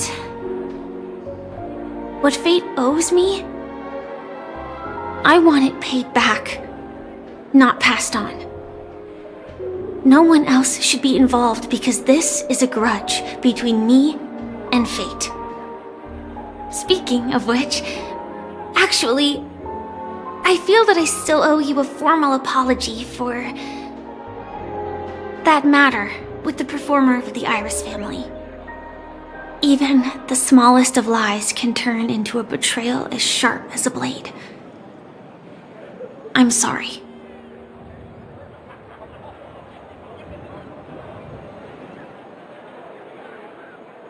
Really? Then it seems what Kafka taught me was correct. To me, hiding is much easier than being honest. Yet, I still want to try expressing my emotions as any ordinary person would. It's that girl! Get moving! Arrest that criminal before the Charmony Festival's opening ceremony starts! I can't believe they've chased me this far. Looks like we have to say our goodbyes.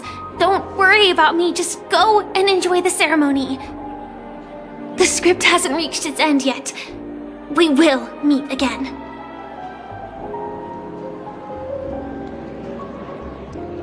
I hope she's okay. But if it's only those two hounds again, she'll probably be fine. I'll send a message later to check in on her. Let's go attend the Charmony Festival first.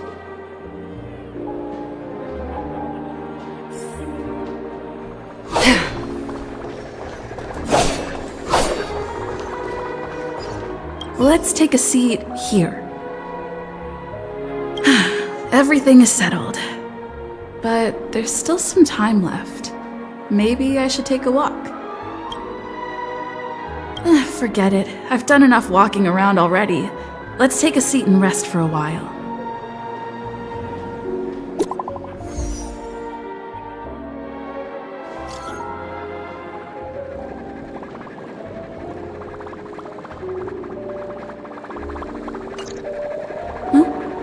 Looks like I don't have to worry about her. Let's wait for the opening ceremony to start.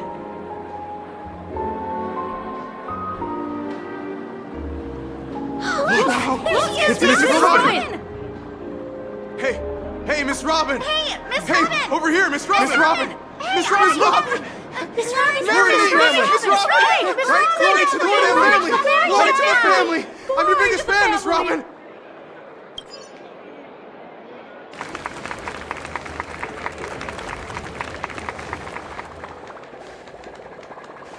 Distinguished guests, fellow family members, ladies, gentlemen, and friends from all over the cosmos.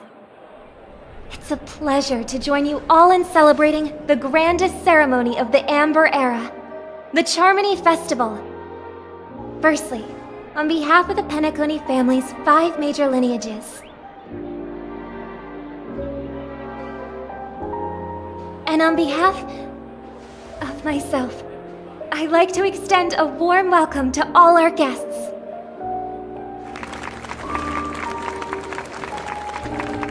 Piece also.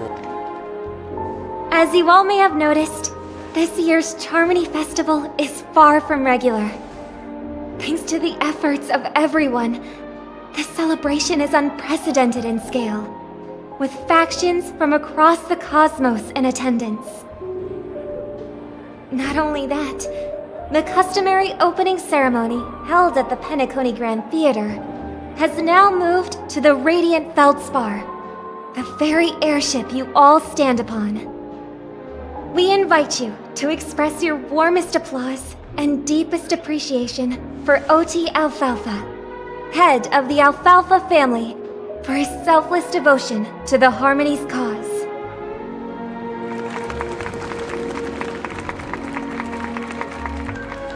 What makes this festival so uniquely significant? As is widely known, the Radiant Feldspar had to halt its voyage due to an anomaly in the Sweet Dream, sparking widespread discussion in the 12 Hours. Thanks to the hard work of Penacony's internal and external factions, we've finally gotten the Dreamscape back on track, just in time for the Charmony Festival. And as they say, good things come in pairs. The Charmony Festival not only celebrates this achievement, but also marks the relaunch of the Radiant Feldspar. And finally, the last reason. Does everyone remember the Watchmaker? In truth, the family has poured their efforts into this festival just to commemorate this legendary luminary. The father of Penacony, Mikhail Char Legwork, one of the legendary Nameless who laid the foundations of Penacony. In the most bewildering times of the planet of festivities, it was he who descended from the sky with his companions, who taught us through trailblazing where freedom lies. It was also they who led the vanguard in the pioneering of the Dreamscape, in exchange for what is now known as the Paradise of Harmony. It can be said that Penacony's splendid success today is deeply rooted in the trailblazing ethos the Watchmaker planted within us. Only by honoring this trailblazing spirit can we fulfill our mission and spread harmony to a broader audience. Aww, that's so nice of her. She's talking about us.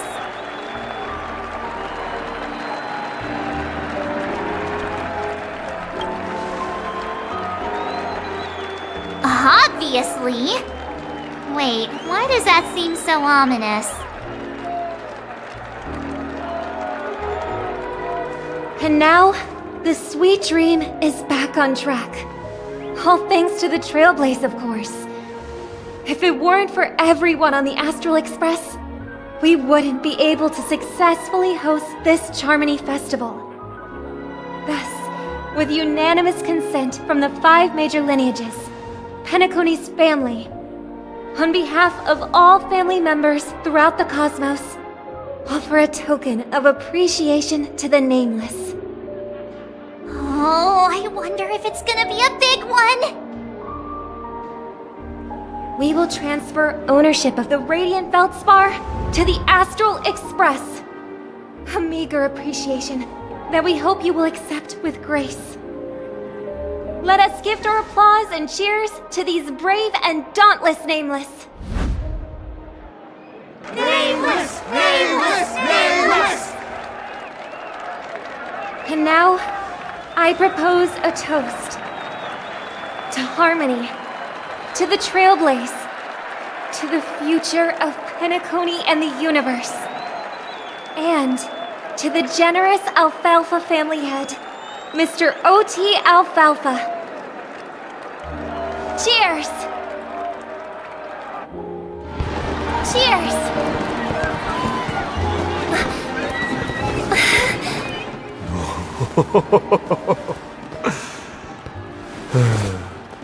To make a decision like that. This little bird is no less capable than her brother. All's well. Right. But have you forgotten someone, my gray-haired friend? I put a bomb on this ship. You have 10 minutes to find it. Better hurry. When did this get shoved into my hands? There's still so many bombs. Now's not the time for plot twists. I can't handle this alone. Time to create a group and inform everyone.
All set.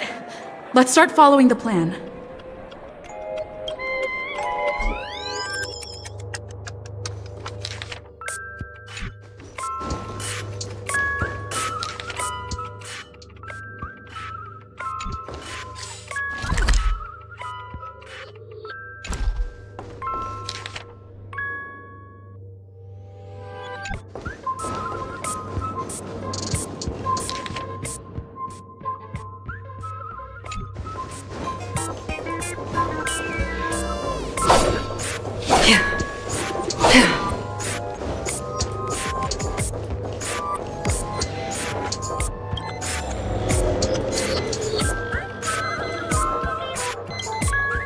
You've finally arrived, oh great gray-haired little one.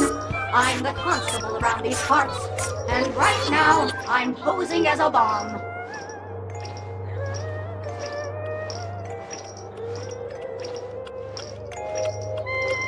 I'm about to explode, and that's all you're concerned about? Alright, now that you've found me, it's my turn to complete my mission. Next, I'll count down from 5, and then explode. 5, 4, 1! Is it really that important? I'm not even a real bomb. Was it surprising, shocking, horrifying? No? Really? Fine. That's too bad then. I really gotta learn to win a girl over.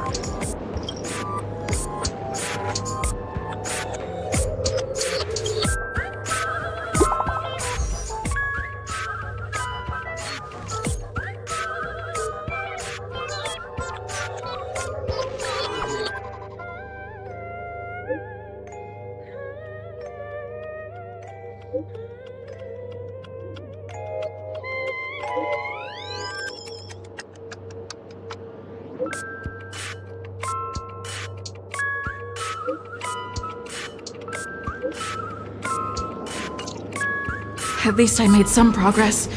Gotta keep working at it.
Again, I am Penacony's famed detective.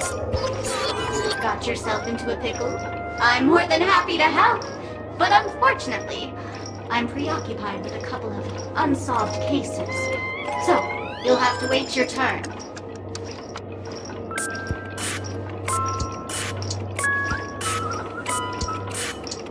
Bob, it completely slipped my mind. Dr. Boom specializes in explosives. I need your help, miss. You've had quite a few run-ins with Dr. Boom, and with the recent bomb situation, you're bound to find evidence that proves Dr. Boom is the killer. The first case is the Soul Glad factory arson case. We found a hammer, a doll, and half a liter of unidentified fluid at the scene of the crime. Our forensics results show it's a red herring. The second case is the Blue Hour auction robbery. A gang of masked thugs broke in, stole a fragment of the Astral Express, and left behind a large hammer, a doll, and a half-dead red herring at the scene. Those are all the details. The way I see it, there must be a link between these two cases that will be the key to exposing Dr. Boom. I trust in your deduction. Which piece of evidence do you think is the deciding? Bing, bing! Correct answer! You're good, gray hair. Your mind is pretty sharp. Seeing as you've put in so much effort, I'll throw you a bone. The bomb's not here. This is only a prank I've craftily set up. Hurry, time's running out. You better find that real bomb quickly.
Hello,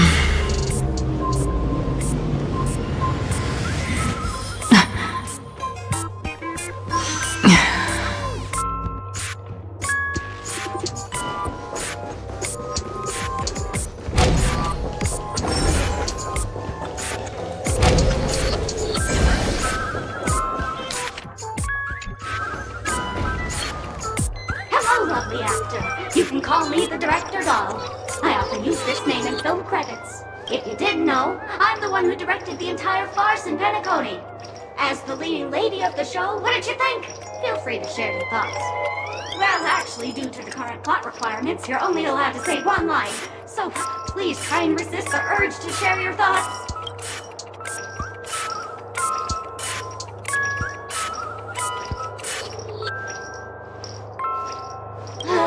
It's all my fault for being duped by the masked fools. The screenplay was written by someone named Miss Sparkle. She said she graduated from Sparkle University's film directing and screenwriting program, so we instantly hit it off. Who knew that there was no such thing as the film directing and screenwriting program at Sparkle University? In fact, Sparkle University isn't even real! Ah! Sparkle! Since you're done asking questions and I'm done answering, according to the script, I must reveal to you the fact that there's no bomb here at all, thus causing you to want to kick yourself for spending this whole time listening to me prattling on, after which we will part ways. But don't fret, I've also prepared a gift for you. A dream bubble that has the thrilling life and death moments I shared with the beautiful memo keeper. If you haven't seen it yet, you should hurry up and look for Dr. Edward.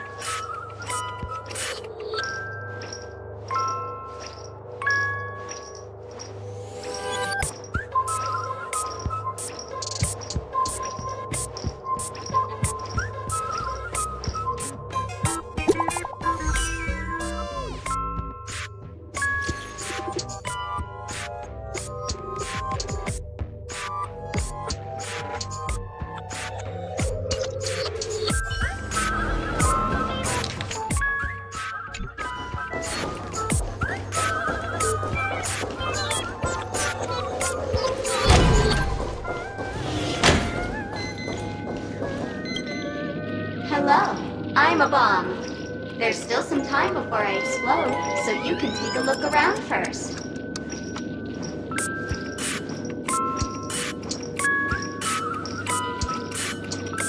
That's no problem, of course. But if you don't want to go too far, I can also play a soothing tune for you in case you get bored. Now playing Never Give Up, Never Surrender by the trending superstar Asterically from the Epsilon 12 system. Oh, hang on. Penacony's family have not purchased the rights to this song. We can't play it here. How about this? I'll recite it for you. Next up, please enjoy a recital of Never Give Up, Never Surrender. Oh, aha! If you ask me how I feel about you, don't tell me that you pretend not to see. They will never give you up, never make you sad. They will never give you up, never make you cry. They will never say goodbye to you, never tell lies to hurt you. Praise, aha!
Not much time left.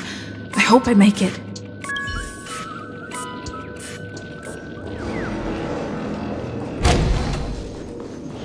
Stream 4.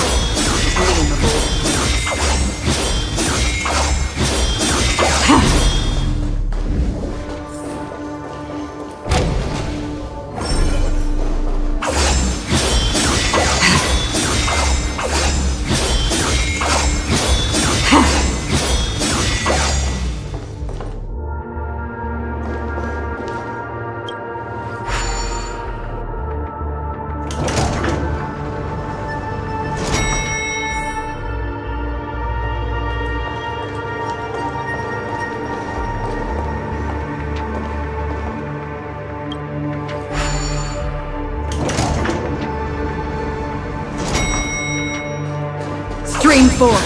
Is that a firefly?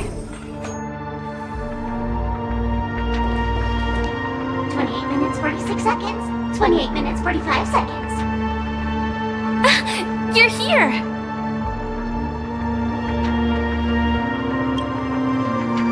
Don't come close! This bomb is very dangerous. And I'm the real Firefly. Since you're here, I'll just keep it short. Just over half an hour ago, I received a message from an unknown sender and rushed here as soon as I could. 27 minutes, 52 seconds. 27 minutes, 51 seconds. The Sweet Dream has lost the protection of the Order. If it were to blow up here, the consequences would be unfathomable. I've scrutinized it for a long time, but the bomb's design is incredibly unique, as if it's been locked by some mysterious path force. Apart from its creator, I fear no one knows how to deactivate it.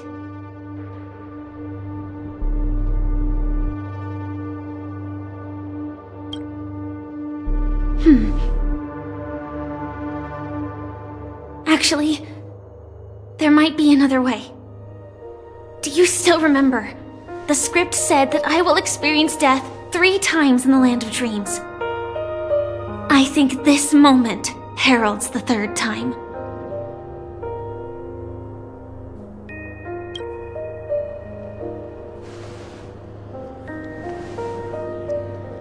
You may already know that I have no way of evoking dreams.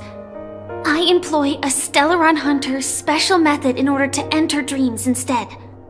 This allows me to perform feats that typical dream chasers can't. As long as I can bear the pain of the Memoria pressure, I'll be able to dive into the primal memory zone beyond the dream and extend a lifeline to the radiant feldspar. I will take this bomb into the depths of the dreamscape, as deep as possible where there are no living souls around. That way, at least no one will get hurt.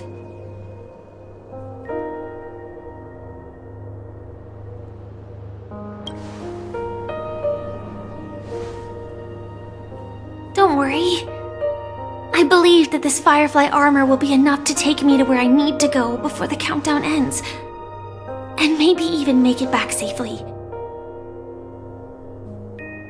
At present, this is our best and most logical course of action.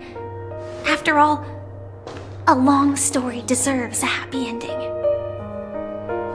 I have some words to share with you, though they were spoken to me by Miss Acheron. She said that the so-called impossible is merely something that is yet to happen.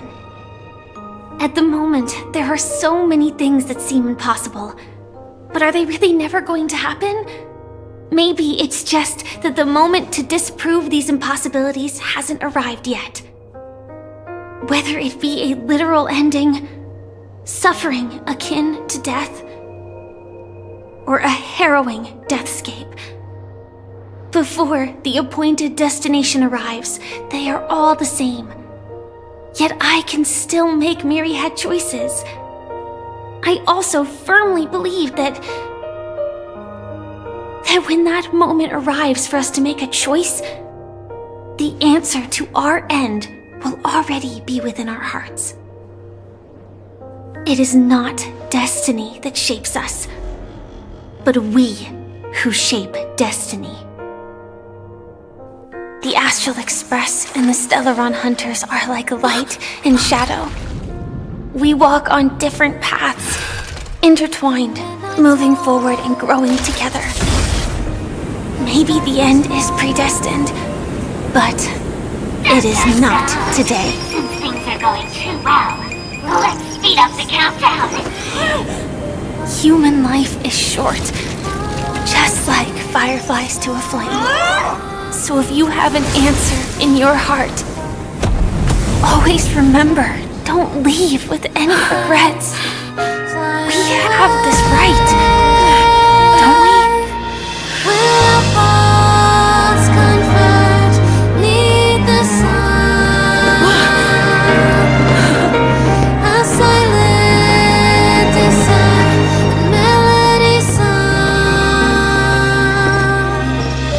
Since you care so much about other people's safety, Why don't you go take a closer look?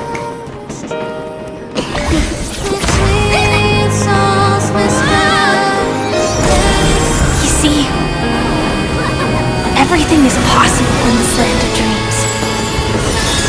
We each came here with our own goals and realized them in unimaginable ways. Regardless if the result was a sweet illusion or a bitter reality. It was an answer we longed for, day and night. So, why do people choose to slumber? I think it's as you said. Because in the end, we will wake up from our dreams.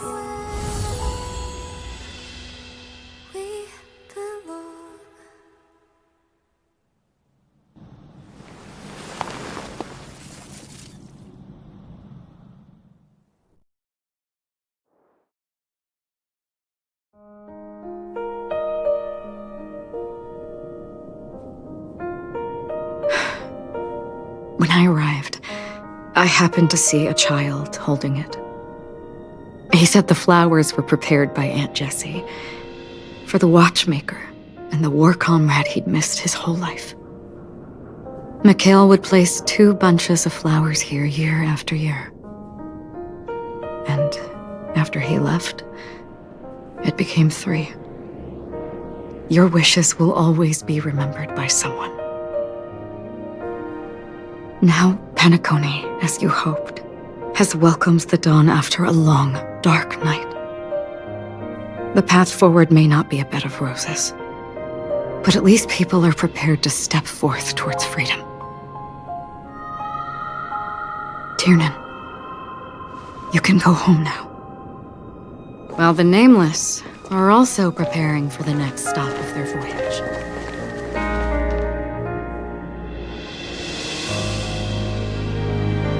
But before leaving, we still have one last thing to do.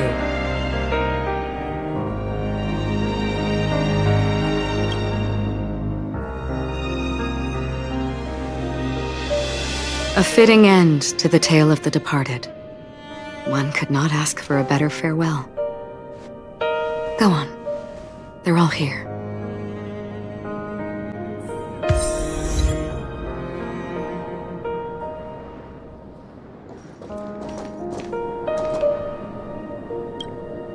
Honestly, when I heard the conductor's request, I was pretty surprised. The Nameless. Those who trailblaze, doing good deeds but never seeking recognition. After all this time, how would we even find those 3 people in such a vast place like Penacony? But it seems, in the land of the dreams, anything is indeed possible.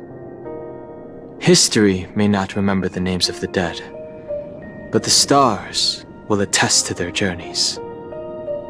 The first glimmer of light in the prolonged night often illuminates little, as it is fleeting in the darkness too vast. But because of this, people will remember. As long as something shines in the night sky, then when the first star falls, countless more will follow, streaking across the horizon. Brooklyn Tiernan, Rosalina J. and Estella, we raise a toast to you, trailblazers of the Silver Rail. A toast to history that no longer remains silent. The passionate and courageous pursuit, and a voyage that traverses the stars.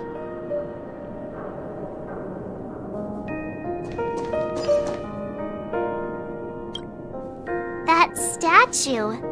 It wasn't here last time. Looks like this is the last riddle that Mr. Gallagher left for us. In the end, we still failed to figure out his true identity, or if he was even a living person. What should I say? I mean, this guy is definitely a history fictionologist, all right.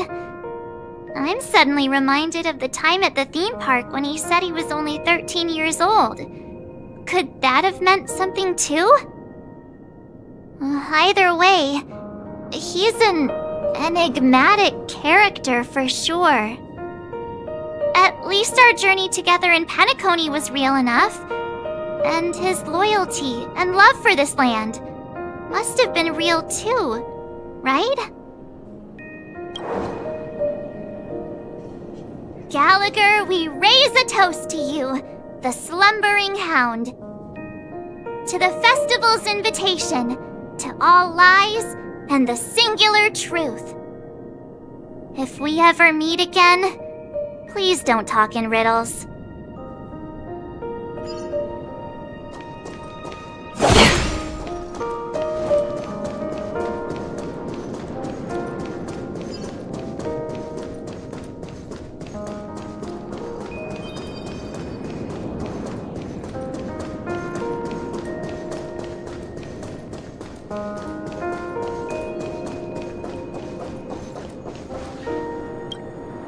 Is the Astro Express ready to depart Penacony? Apologies, Mr. Mika, that we are only now bidding you farewell. Oh, that's all right. You've all done so much for the Watchmaker, and we are forever indebted. Allow me, as the representative of Dreamflux Reef, to make another toast to all the nameless. What will the people of Dreamflux Reef do now? Many will continue to live here. Those accustomed to being awake will mostly have a hard time getting used to a life of darkness with their eyes closed. Though the order has faded, there must be someone to watch over this primal memory zone. Penacony's nights are long, and there are many who are still far from a good night's sleep. As for the sweet dream over there, we're still managing without it, aren't we? Mika and residents of Dreamflux Reef, we raise a toast to you, watchers of the long dream. To your tenacity throughout time, to each sorrowful night, and to the dawn that is finally upon us.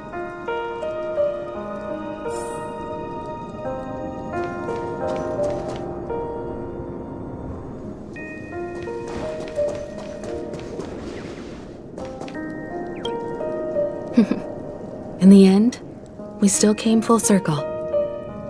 This trailblazing expedition started from the moment you and a bellboy ran into each other.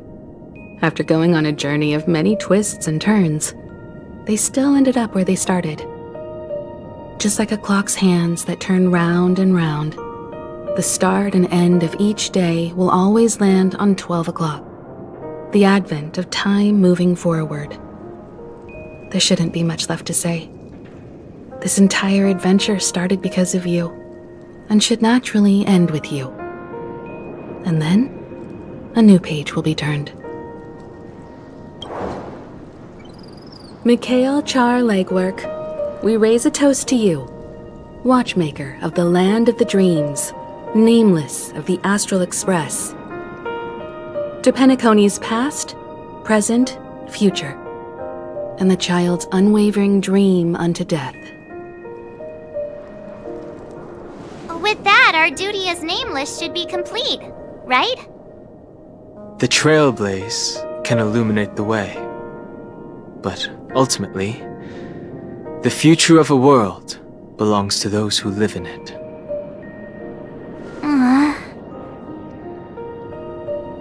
I still feel that Mr. Mikhail must have really wanted to witness this day himself. What's on your mind, March? Just a strange feeling. I had it a few stops ago, but it's super strong this time. Why not talk about it? Maybe everyone's thinking the same thing. I can't help but think that whether it's Mr. Mikhail, Mr. Tiernan, or Madame Rosalina, their lives must have been long, and they must have experienced plenty of stories. They were also young once, stumbling and bumbling around just like us, getting into scraps and mischief, that sort of stuff. Companions, enemies, Journeys, adventures, all the sad and happy memories. The everyday that we're used to. They've lived through them too. But those things are all in the past.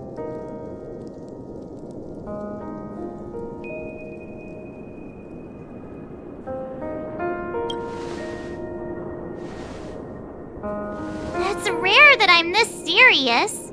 Can't you just humor me for once? Sheesh. It'll be easier to understand if I use an analogy. Like when you're reading a book. If one of its characters keeps running into obstacles and experiences an ending full of regrets, we're bound to feel a bit mixed about it, right?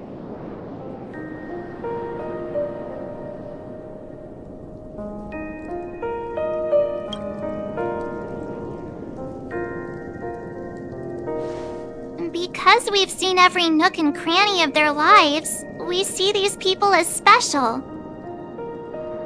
So, even if there are parts of it that aren't really realistic nor logical, we still hope that their story gets a good ending when it comes. But what if they and we aren't really that special? When Mr. McHale sat in this chair, waiting for the Astral Express to arrive every day, what was he thinking? And if, at the end of his life, he could still firmly say he had no regrets, then what is this regret we feel in our hearts right now? I think each and every one of us is searching for the answer to this very question. The universe is vast, and our lives are but specks. The Trailblaze never ends, but against the backdrop of the cosmos, the average person's lifelong journey is merely a short stretch. But it is in this minuscule distance that paths cross and countless worlds connect. The universe may not remember every person who leaves a tie along the silver rail, but we will. As long as we remember, their stories will never end. And what Mr. McHale has left for us is his answer to this very question. It may not be perfect, but it left a smile on this storied, jaded old Nameless's face at the end of his life. And its meaning will be interpreted by those who come after us. It's not the answer that's important, but what we can learn from others' answers, right? This is what trailblazing is. Sure. I'm really sorry for bringing down the vibe. Quick, Don Hung, tell us a dad joke to lighten the mood.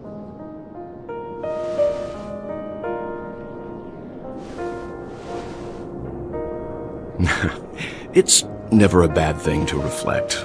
One day, we'll all have to face our own farewells. But before that, we still have a long way ahead of us together. So the most important thing right now is to tell the conductor what we saw in Penacony. Then prepare ourselves for our next trailblazing destination. I should get back to the Express.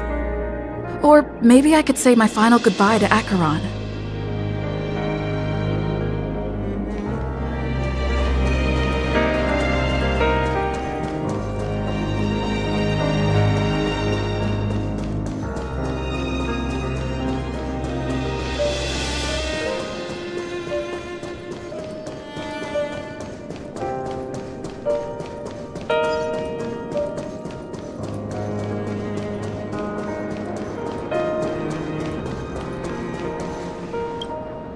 Do you still remember when we first arrived in Penacony? Who would have thought our paths would cross in such a way?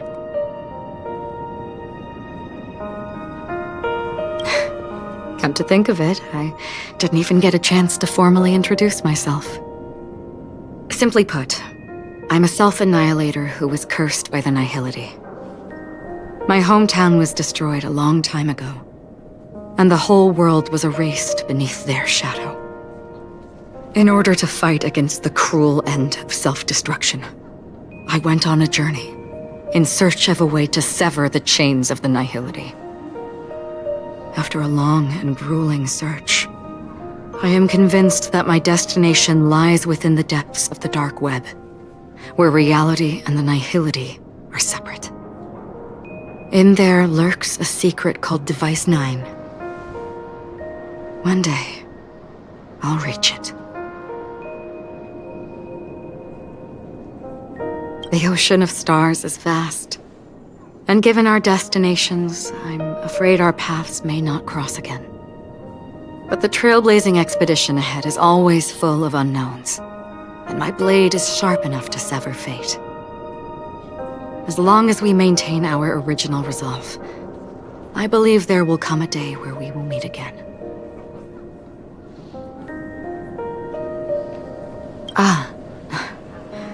In that case, I must apologize for my rudeness. Do you remember when we first met? I once said you reminded me of an acquaintance. Because of the Self-Annihilator's curse, my memories are stripped away, blurring my past. And after our journey together, what I originally thought were familiar feelings were merely illusions. I believe this was truly our first meeting.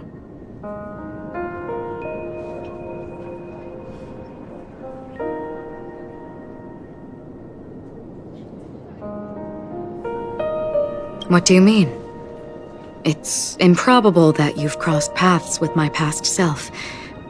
What I mean is, there is nothing left to retrace there. Only nihility. I see. You've also had a similar experience?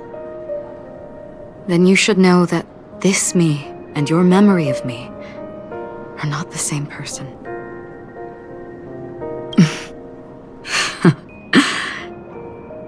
Long ago, I too was like you, with irreplaceable companions.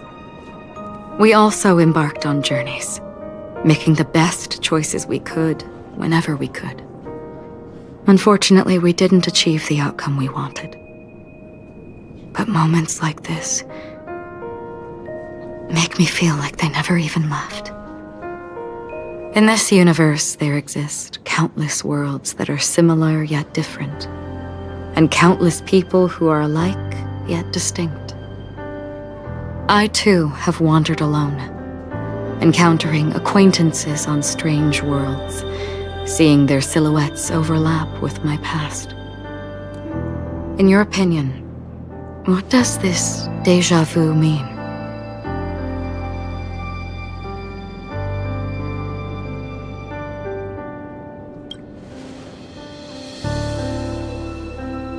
Attachment, desire, longing. They may all be right, but they are all incomplete. I believe it's not something external, but something that originates within us. An emotion that traverses time from a certain moment of our past to reach us. Perhaps it's a source of warmth and happiness. Or maybe it brings pain and sorrow. Each time we reminisce on our past, we always seem to notice a tiny but unforgettable instant that we left behind us, along with certain other things that remain constant throughout. That is a summary of our lives, encapsulating everything about us in these moments. Proof of our shared path. Within them, we glimpse our own essence, and thus, we truly exist.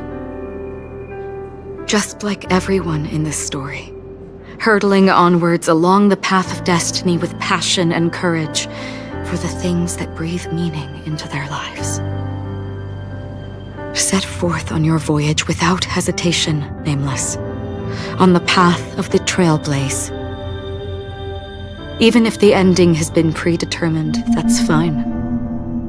There are countless things that humans cannot change. But before that, on the road towards the end, there are still many things that we can do. And because of this, the end will thus reveal a completely different meaning. This is the meaning of journey. All those things, beautiful before, are still so now. And I believe it will still bloom at the end of the nihility. Until we meet again beneath the sun's rays.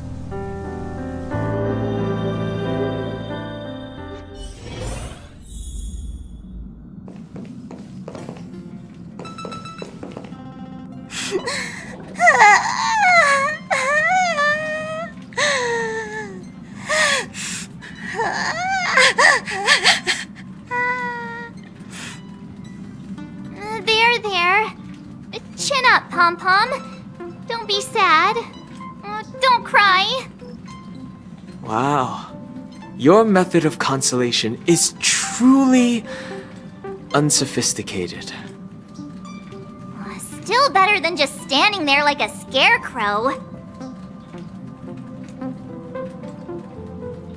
How could you say that? Don't be so mean. And while you're here, why don't you help me comfort Pom-Pom? We told Pom-Pom all about our adventure, and they suddenly started crying. I've never seen Pom-Pom so sad before. The conductor never cries. Pom-Pom is never sad. Pom-Pom is just angry. Yeah, angry. No matter where the express stops, you lot always manage to cause chaos. My well-thought-out timetable completely ignored. If you carry on like this, the express is gonna run out of fuel. That's right. Pom-Pom is just angry. It's not because of Misha, Tiernan, Rosalina, and the rest.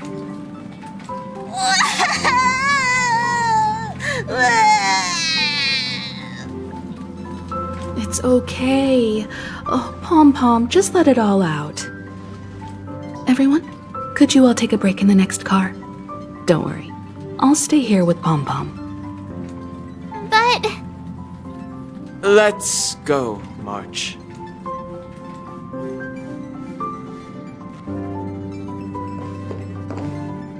It's okay. Oh, Pom-Pom, just let it all out.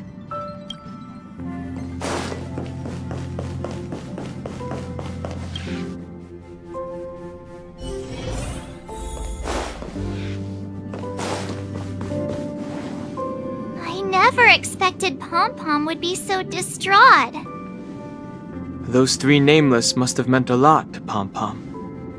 No one knows exactly when Pom-Pom boarded the Express, but one can surmise that their journey has been filled with many hellos and goodbyes. Probably more than we can imagine. The fact that they're crying so hard is probably a good sign. It proves that Pom-Pom's emotions haven't become dulled by the grind of time. They still deeply cherish every nameless who has boarded the Express and value every journey shared with them. Leave it to Himiko. When it comes to comforting, there's no one better on the Express. Well, they were a little emotional at the time, but I'm afraid that's not out of the question. Since you joined us, the Express has stayed longer than anticipated at every stop along the way, and to ensure that everyone always makes it back on board, Pom-Pom has had no choice but to delay the warp jump schedule. I see. No wonder I can regularly hear Pom-Pom pacing anxiously up and down the corridor. Turns out Pom-Pom's been silently putting in a lot of work for us. Wow. Different from typical vehicles, the Astral Express converts every Trailblaze into the energy it needs to run. Ideally, as long as trailblazing expeditions continue without interruption, the Express will receive a constant flow of energy, much like a perpetual motion machine. But, because of our previous encounters, fuel is being used up much faster than expected. We can probably only pull off 2 more warp jumps at most. Only 2 more? Isn't that super risky? Oh, I don't want to become an ice cube floating around in space again. When you put it like that, it doesn't actually sound too bad.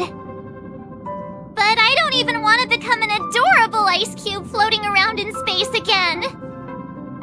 Which also means that we must prudently consider our next destination. Yes, I've already checked the astral charts. The 2 nearest worlds to us are the oceanic planet of Lushaka and the agate world Melustanen. As for which one we're headed to, that still requires a vote. Or perhaps you might consider a suggestion.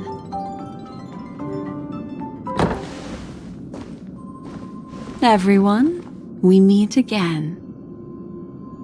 It's you! Why were you just in my room? It's a very cute room, Miss March. Just like you.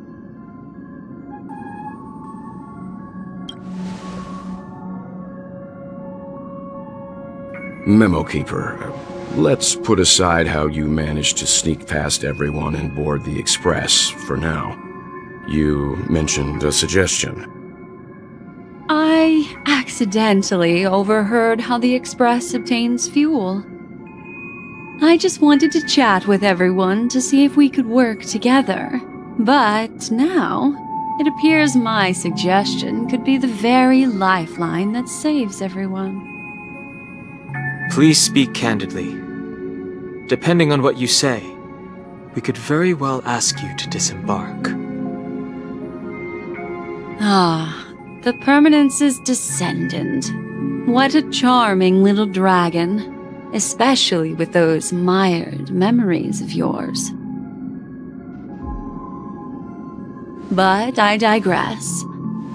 If the Astral Express is in urgent need of a special trailblazing expedition to recharge its engine, have you all considered this? Perhaps your destination could be a world that even the renowned Akivili never reached. Should you be able to lay down a new stretch of silver rail, the Express may never have to worry about energy ever again. Trailblazing to a world that even Akivili has never been to? Is that possible? Continue, Memo Keeper. This destination of which you speak, what sort of world is it? A world that many across the universe don't even know exists. A world hidden away from outside observation. Its presence only revealed by the light from the mirror of the Garden of Recollection. A world fettered by 3 paths, its destiny hanging in the balance. The Eternal Land, Amphorius.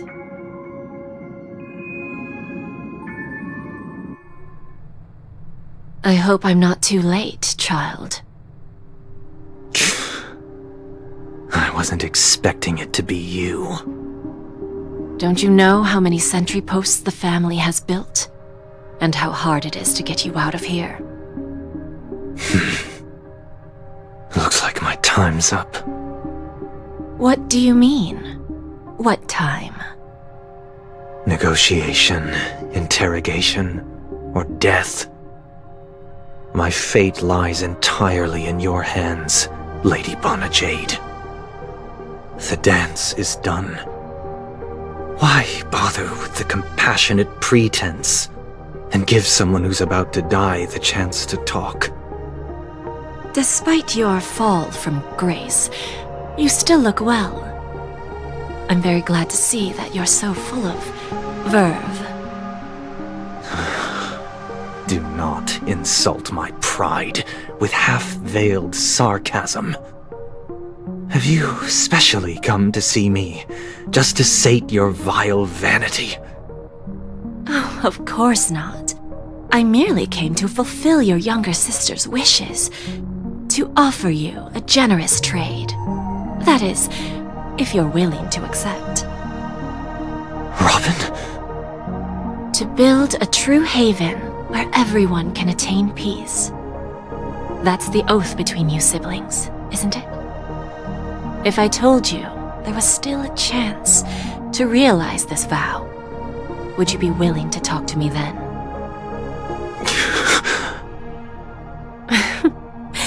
I recognize the gravity of this question, which is why you don't have to answer me right now.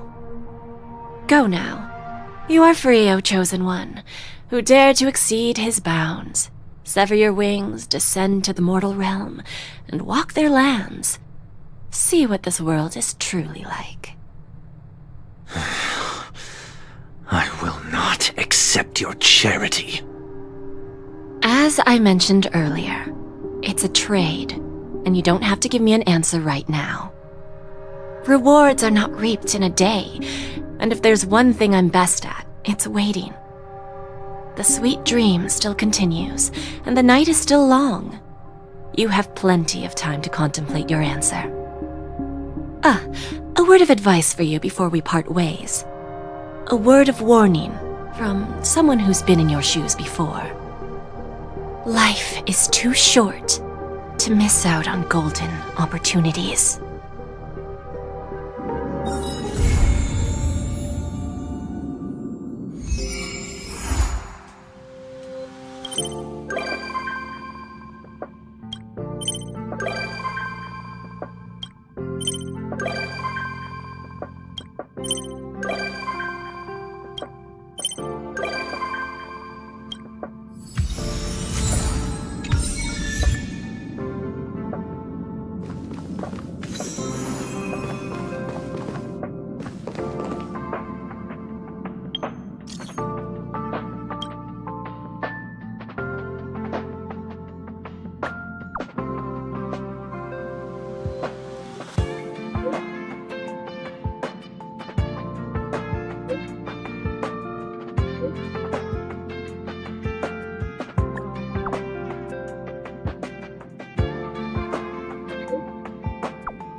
You're here, little one. I saw some memory fragments drifting outside the window, and I intend to salvage them. These memory fragments are as fine as dust and can't form memory bubbles. They're hard to see with the naked eye. Even most memo keepers can't sense them. There are too many discarded things in the sea of stars. Our predecessors' trodden paths and forgotten pasts should have left behind vivid marks across the universe. I once felt regret for those that were lost without a trace. But fortunately, we were later able to sense, discover, and preserve them. I wonder what stories have been left behind in the memory fragments that we found today. Settle down. Allow me to manifest the memories from these fragments, and I'll share them with you.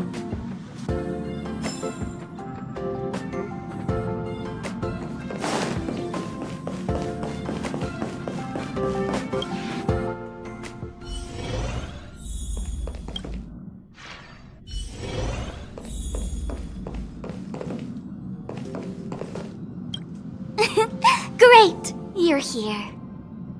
It's a secret. And it's a good thing I got here so fast. Otherwise, you would have missed the fireworks I prepared. Huh? Well, that's weird. I pressed the button already. I wonder what went wrong. Gray hair, don't be so nervous. I took a mutually assured destruction button and repurposed it into a sky full of sparkles button. I really wanted to give you an epic fireworks show. I tested it so many times just to make sure. And now that I finally boarded the express, it doesn't even work. Oh well. Luckily, I brought along some sparklers too. Let's light them up. Look, aren't they nice?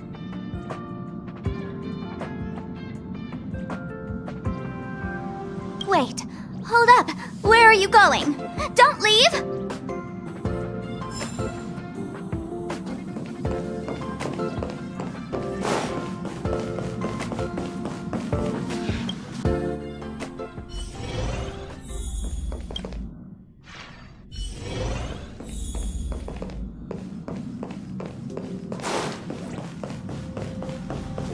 Holy shirtballs! The synthesizer on this express is lit as fudge! Following this synthesizing method, would it turn a bag of trash into treasure? It's not a new term, it just means very peak.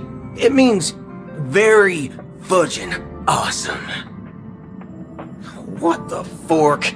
This synesthesia beacon obviously knows about my language deficiency, but it still keeps updating the lexicon.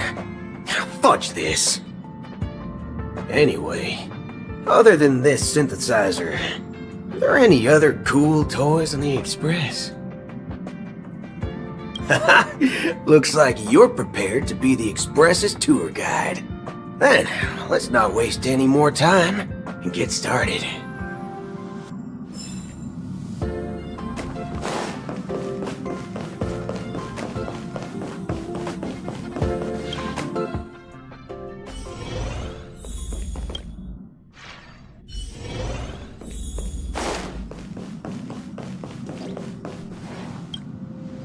Feeling of relaxation is so nice. Ever since I stepped into the spotlight, I have especially treasured peaceful moments like this. Thank you. The cozy furnishings and peaceful atmosphere on the Express put me at ease. From this angle, I can see a brilliant river of stars. It's mesmerizing. When I was younger, I didn't know what weariness was. Even at night, I was restless. I'd always drag my brother along to count the stars. The more stars I counted, the more energetic I got. Whenever that happened, my brother would hum a lullaby for me. Halfway through the song, I would already be asleep. Days of youth are fleeting, but those shining memories are gifts of growing up, and they deserve to be treasured forever.